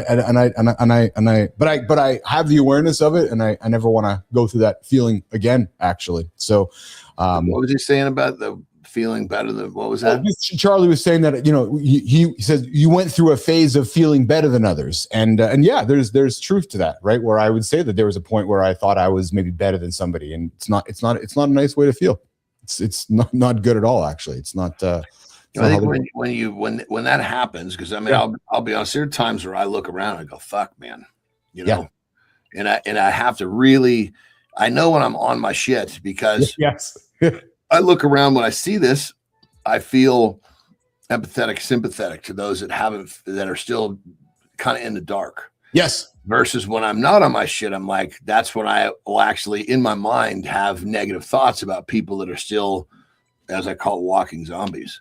Yeah. They just don't understand. You don't, if you've never fucking, it's like if you've never seen this side, you don't really understand what's there.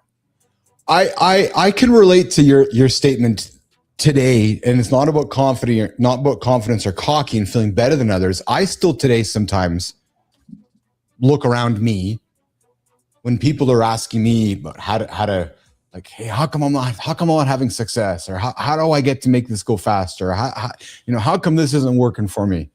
And I'm like, because I don't see you on the court throwing all the extra balls like I am.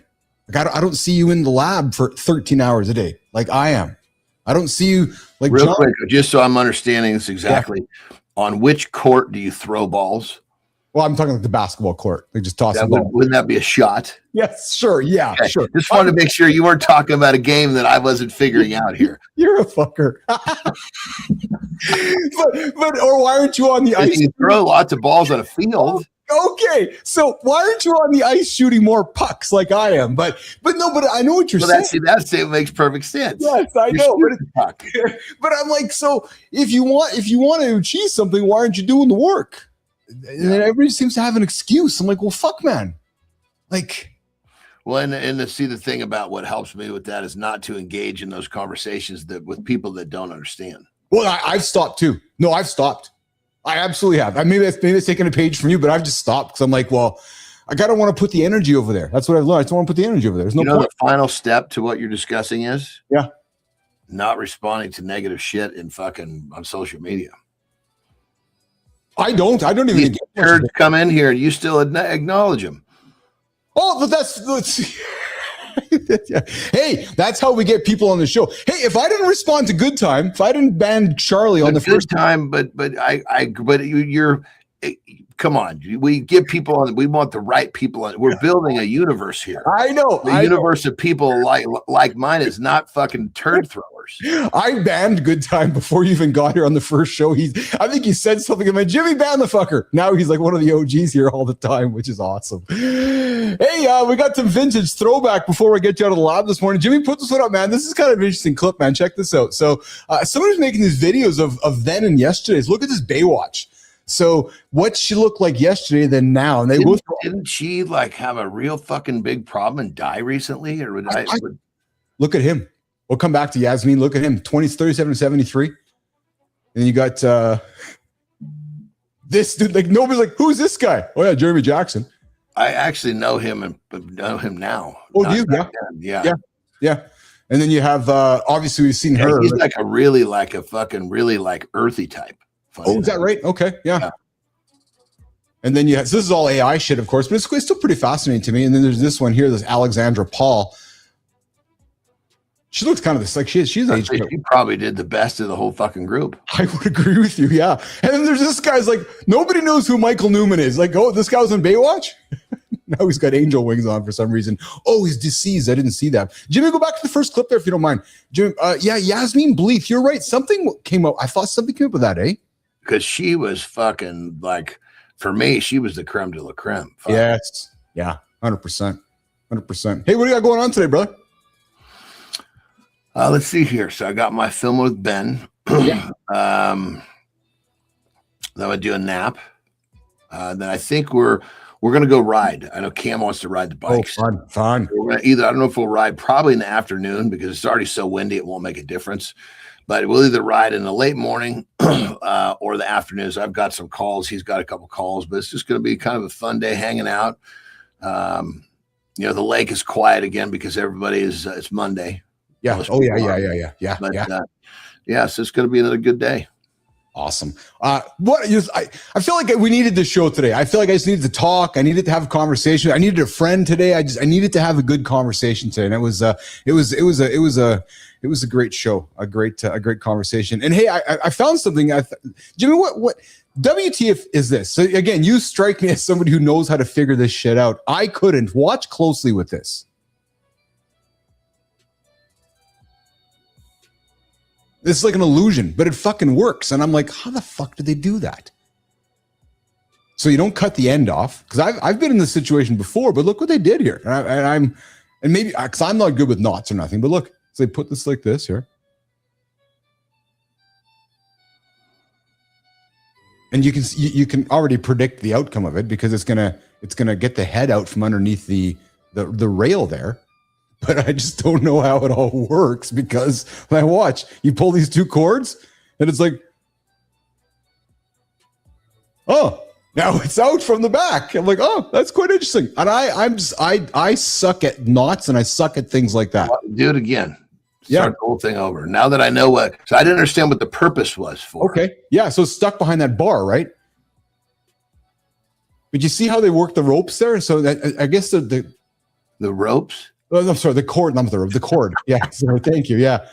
But what I don't understand is how moving the one part of the cord over top. Yeah. So Charlie, I would have cut it too. I totally would have cut it. Start from the beginning. Are we not getting to the beginning? No, so here's the beginning right here. So here's the beginning, right? So you can see it there.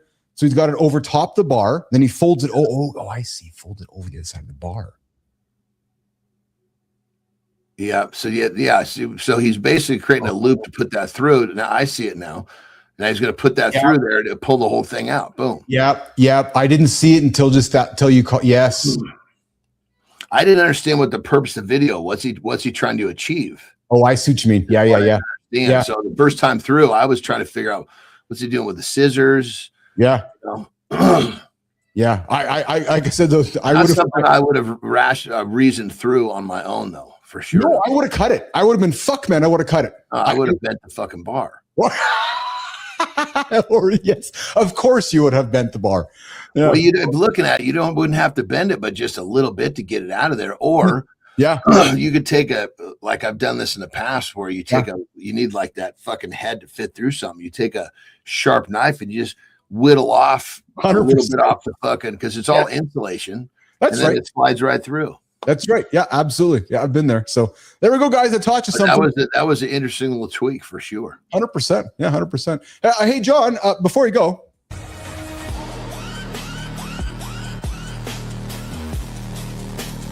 Hey, John, before you go, did you see that honeybee drone basically nuts so hard it dies midair? Nature's got zero chill. Dude's genitals detach like a grenade pin. Abdomen rips, lights out. That's not post-nut clarity. Yeah. That's post-nut fatality. And the best part? The junk stays behind as a mating plug. Like, I'm dead, but nobody else is getting in there. Meanwhile, the other drones are unemployed, stingerless freeloaders. No honey, no defense, just vibes and one suicidal mission. Then the hive boots the virgins out like, thanks for nothing, fellas. Go starve dramatically somewhere else. Hey, John, if evolution can make sex a literal death sentence, what does that say about dating, loyalty, and male purpose?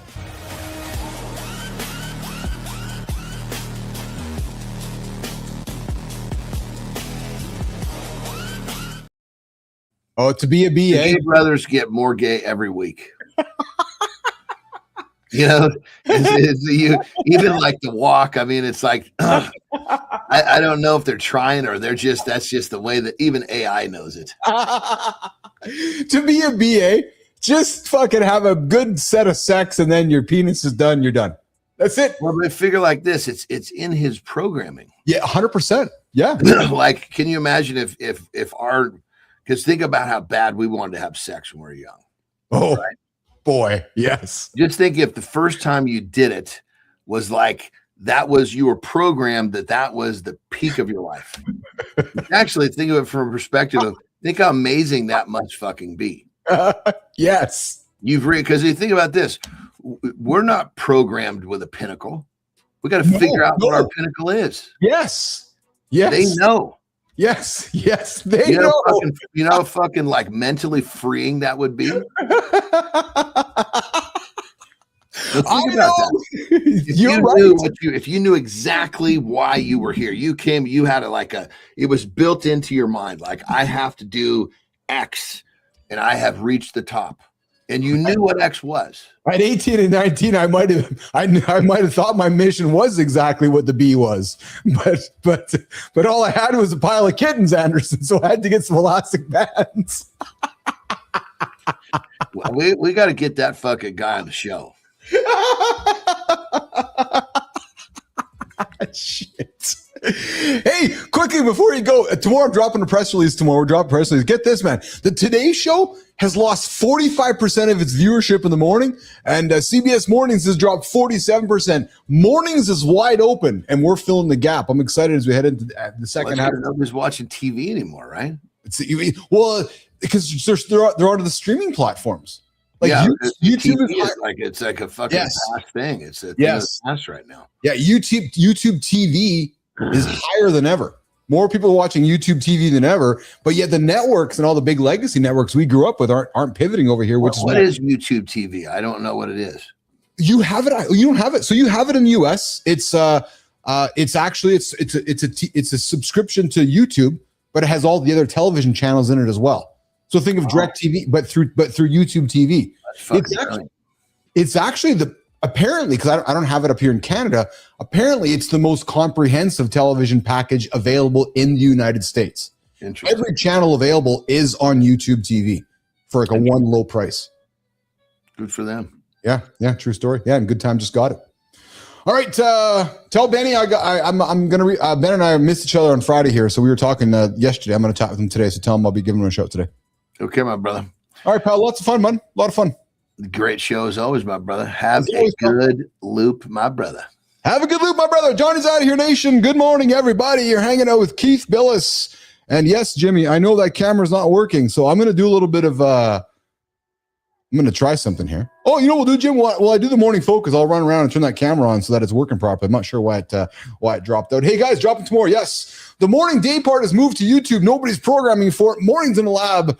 I got a thesis we're dropping tomorrow. Yep, and we'll talk about a little bit tomorrow as well. People are just not watching morning television. No, because they're watching Keith and John. Yeah, right here on Mornings in the Lab with Keith, John, and Friends live, 8 o'clock, right here on YouTube on mornings.live. Okay, so I got something to say for you guys. I got something for all of you, actually, that are tuning in right now. And it has something to do with the middle-aged man, you, me, all of us. For some reason, to marketers, to advertisers, we become invisible. I know. Listen, I'm a marketer. I understand how it works. I suspect one of the reasons is because they all think that we've made our minds up and that we're not open to new decisions, new choices. That might not be the case. So we're going to have that conversation here in a couple seconds. I see here. Did you see that MD's is doing a $54 subscription per month? Is that real? I don't know what that is. What is that, Charlie? What do you see? MD's McDonald's? Are you talking about a $54? I don't know what that is, brother. Or is that doctors? I don't know. You have to tell me what that is so I can answer your question here. So you throw it there for me. I'm gonna go and fix the camera, and then we're gonna come back and we're gonna have a little mono. Oh yeah, McDonald's. Really? Oh, I don't know. Fuck, a $54 subscription to McDonald's. You know what? Hey, Grok, is McDonald's doing a $54 subscription?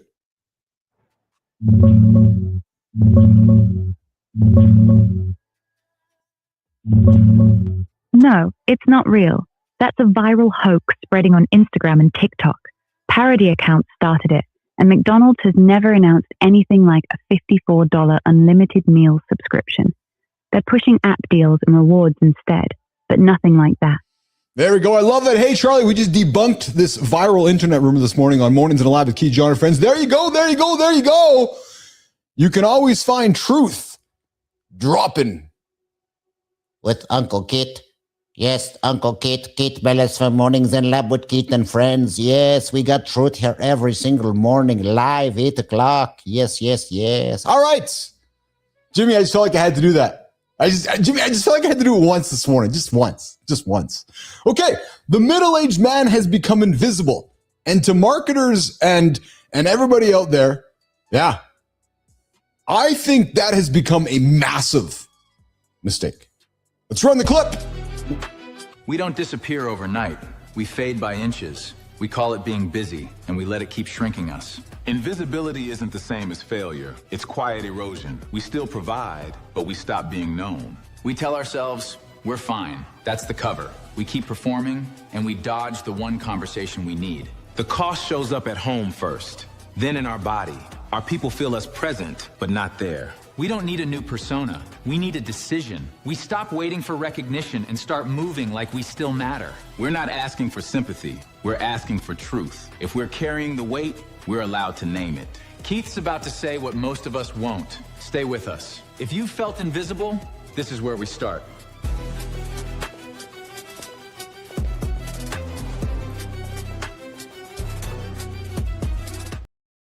So here's something that nobody wants to say out loud.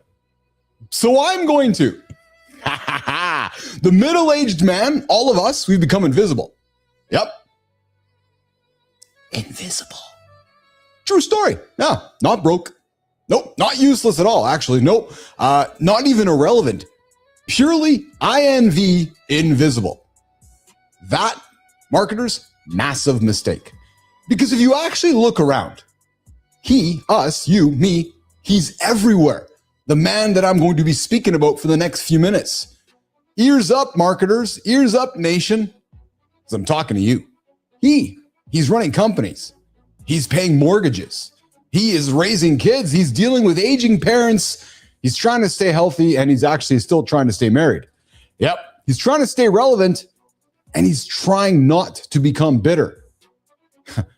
We live in a world today where the guy is also trying to keep up with technology, culture, work, money, health, healthy, happiness, and a world that seems to change every 15 minutes. And sometimes, and somehow, just somehow, culturally, the world that we are in right now, we barely talk to him.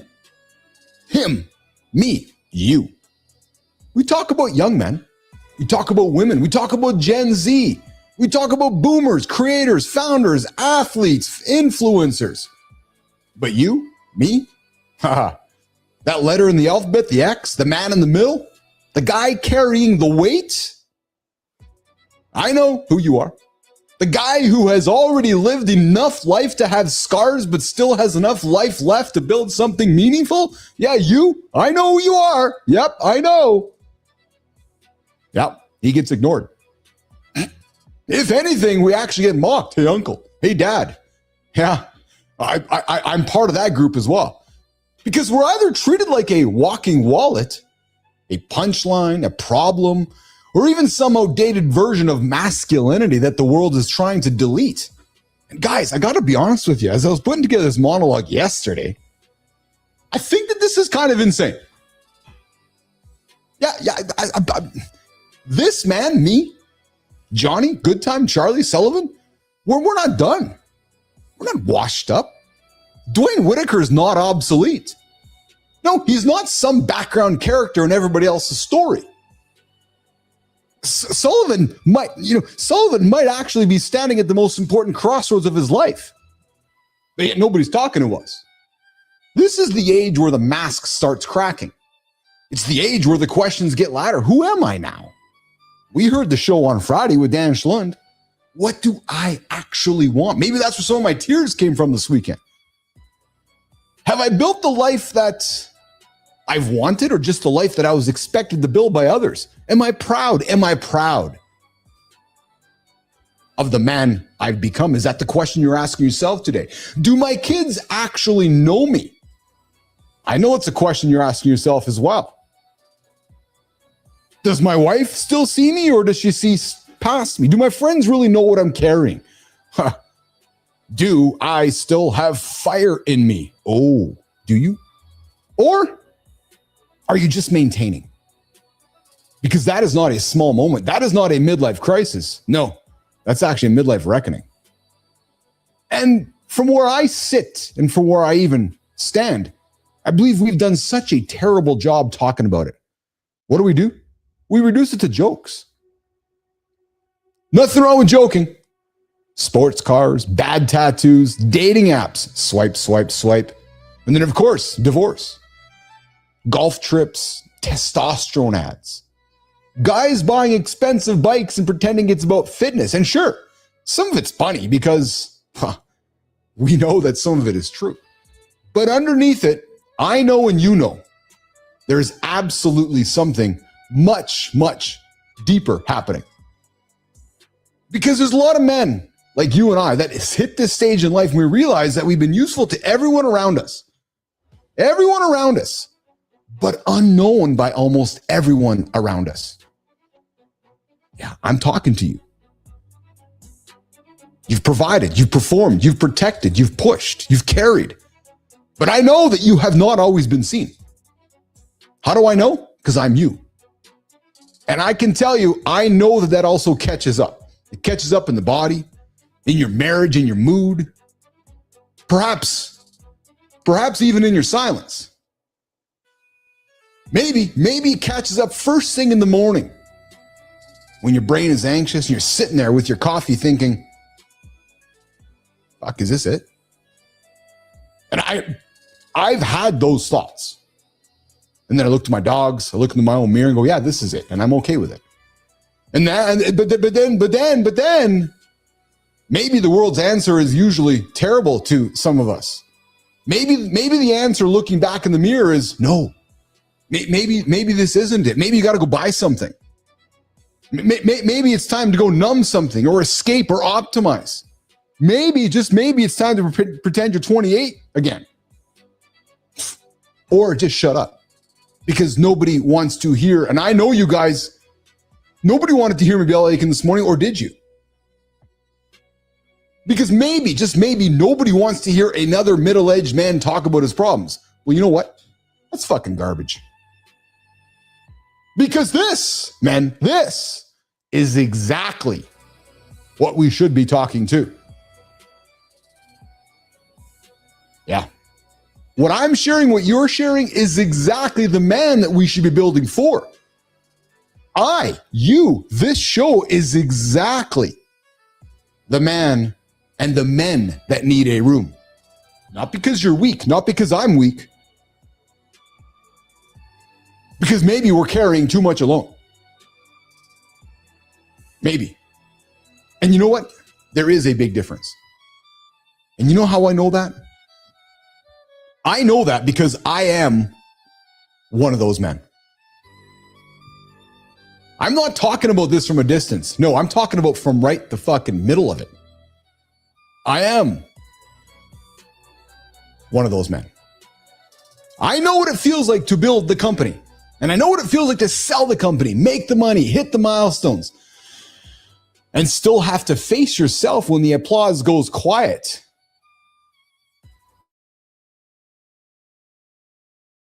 What the fuck now?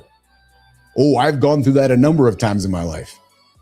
That's why I feel like this show has become home for me. This is home for me. I know what it feels like to realize success does not it doesn't know that it automatically turns you into peace. Success does not equal peace, period. Point blank, period. However you want to define it, it does not equal peace. And I know what it feels like to have people think you have it all figured out. While privately, you're standing in your own mirror, still trying to understand what the fuck just happened to my life. And that is why this monologue today matters to me, and I hope it matters to you. Because the middle-aged man, me, you, does not need another fake alpha screaming at him on the internet. We don't. We don't need some other guy, some other guru selling me a 7-stop morning routine. No, you simply need a morning show to wake up to. We don't need some other polished podcast telling me to wake up earlier, go get in some fucking cold bath, go lift some heavier weight, go make some more money and stop being soft. No. We need more honest conversations like we do here on the show. You, me, us. We need a place where strength and vulnerability can exist in the same room. A place where ambition does not have to be fake. A place where men can laugh, talk, argue, reflect, get called forward, and start their day feeling like they're still in the game. That, my friends, is the opening. That's the gap. That is why this show, that's why Mornings in the Lab exists. Because I believe this man, I believe you, this audience, this community, all of us getting up to spend time together,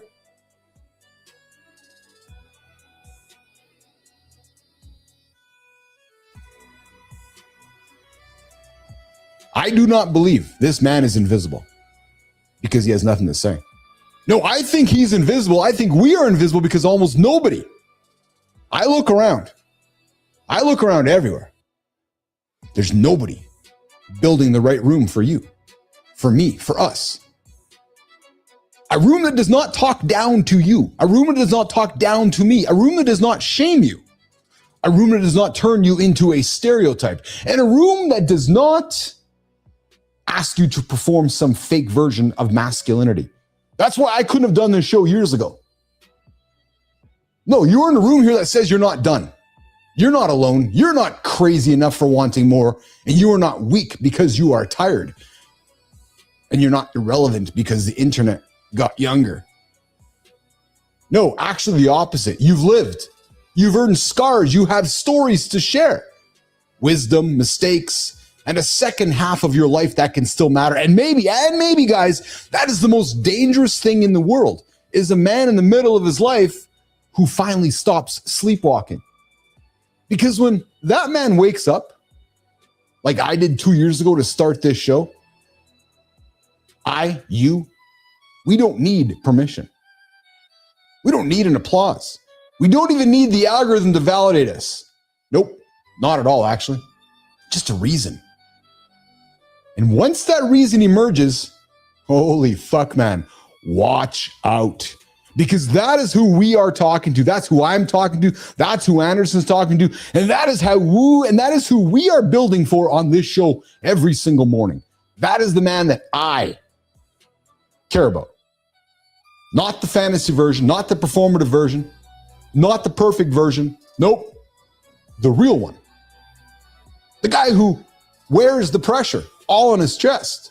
The guy with the unread texts, the full inbox. The guy with the sore back and not complaining about it. The guy with the gout in his toe and just managing life. The guy wondering if he still has enough time to become the man he thought he would be. The guy who has given a lot to other people and is finally starting to ask what he owes himself. That man, you're not invisible here. I invite you here. That man is not invisible here, not in this room, not on this show, and not on this network, because I think the world has made a mistake. A big one. That world has looked at all of us, looked at you, Charlie, looked at you, Sullivan, and has said, I'm seeing a man in decline. I look at him and I see the fire that has not been aimed properly just yet. And that is a very different story. So no, what we do here is not just content. This nation is not a morning show. I said it. Sure, it's a format. This is a signal to you, to every man who has been carrying it quietly lately, to every man who's been wondering if life, if you still matter. And to every man who's looking for pity, but is hungry for something real, I'm telling you right now, you are not invisible. You are not unfinished. The invitation to you starts here every single day, live, 8 o'clock. Myself and John Anderson. So to every man who's not looking for pity, I invite you. And around here, you're going to find exactly men like you. And around here, you are exactly you, my friend, you are exactly who we have come to find. We spend a lot of time in this community talking about doing the work. But what if the hardest work you will ever do is simply dropping the act? Today's lineup hits a very specific nerve. We are looking at the absolute exhaustion of performing for love. We see how fixing every problem actually kills intimacy, and why your darkest chapters do not have to dictate your baseline. It is about taking the mask off. Over to you, handsome chief.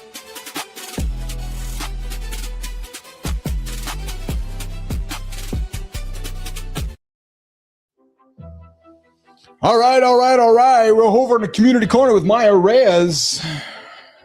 YouTube, you're not past you're not past your past.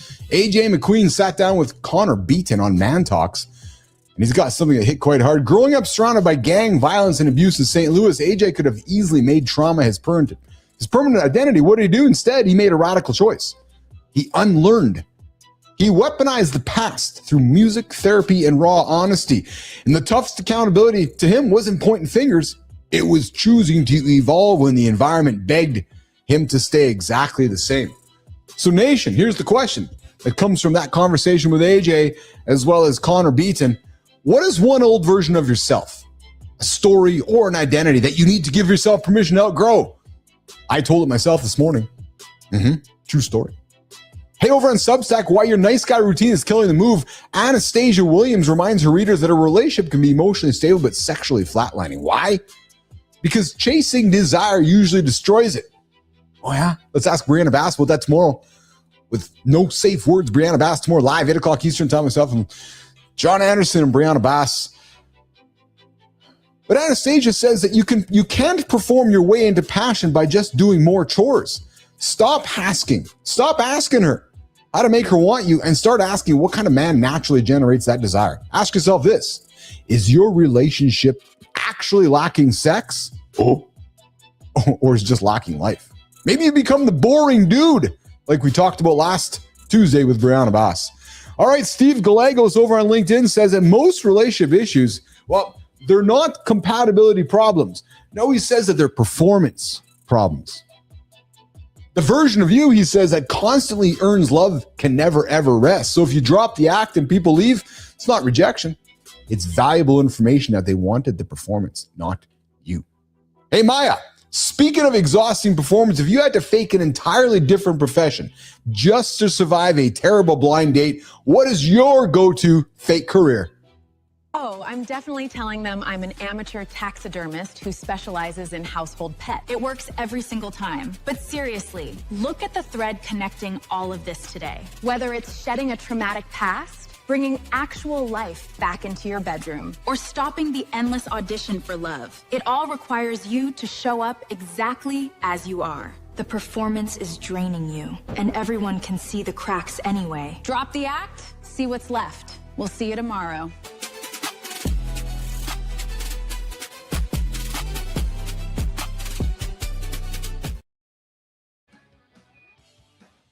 Hey, we made it, Nation. We made it. Hope you guys enjoyed the show today with myself and John as much as I did being a part of it. There you go. We talked about why cutting toxic people out left you with nobody. We got real about it today. The difference between setting boundaries and just avoiding accountability. I shared some of my own personal stories with Johnny on the show here today. And that was a great conversation. We had a bunch of fun here today. The middle-aged man has become invisible. Yes, that's a massive mistake. That's why we are catering to all of you right here on Mornings in the Lab live, 8 o'clock Eastern time, and so forth. Hey, coming up tomorrow on the big show. Sorry, we did not have Mike Seneca with us tomorrow. I'm sorry, today. Mike was unable to make it. Tomorrow we have Brianna Bass. Why you're too terrified to be filthy with your own wife. Oh, yes, baby. This one's going to hit some nerves, I think, because we're going to break down why so many men, they shift from passion to politeness. Maybe. We're going to talk the Madonna whore syndrome. It's actually a syndrome. Yeah, where, we got the Madonna and we got the whore, right? And men, we treat our wives like the Madonna or the whore. We're going to have that conversation tomorrow. Why treating your wife like a manager kills sexual energy, and how fear or judgment can quietly replace desire with routine. And this, of course, the uncomfortable stuff, the Madonna whore conflict that most men won't admit they have. Yep. We're going to have that conversation. Brianna, a lot of good stuff with Brianna, myself, and John Anderson tomorrow live, 8 o'clock, right here on Mornings in the Lab. And of course, after that, we have Sarah Barnes-Humphrey dropping her show, which is Thoughts and Coffee. It's a supply chain show dropping on the network tomorrow at 9 o'clock, of course. Okay, well, guys, hope you guys had as much fun today as much as I did. I see Neiman quickly typing some words. Probably she's like, you got to say this before we go. Oh, 10. Thank you. Oh, yes, 10 o'clock. Yes, 10 o'clock. Yes, 10 a.m. 10 a.m. Eastern. Yes, thank you. Guys, where are y'all going to be in 24 hours? No, where are y'all going to be in 22 hours? I know where you are. I know where I'll be, right here with all of you. Live, Mornings in the Lab with Keith, John, and friends on mornings.live. We'll see you guys in less than 22 hours. Myself, Jimmy Kai, Melissa Neiman. Have a good one, guys. We'll talk to you guys We'll see you guys tomorrow.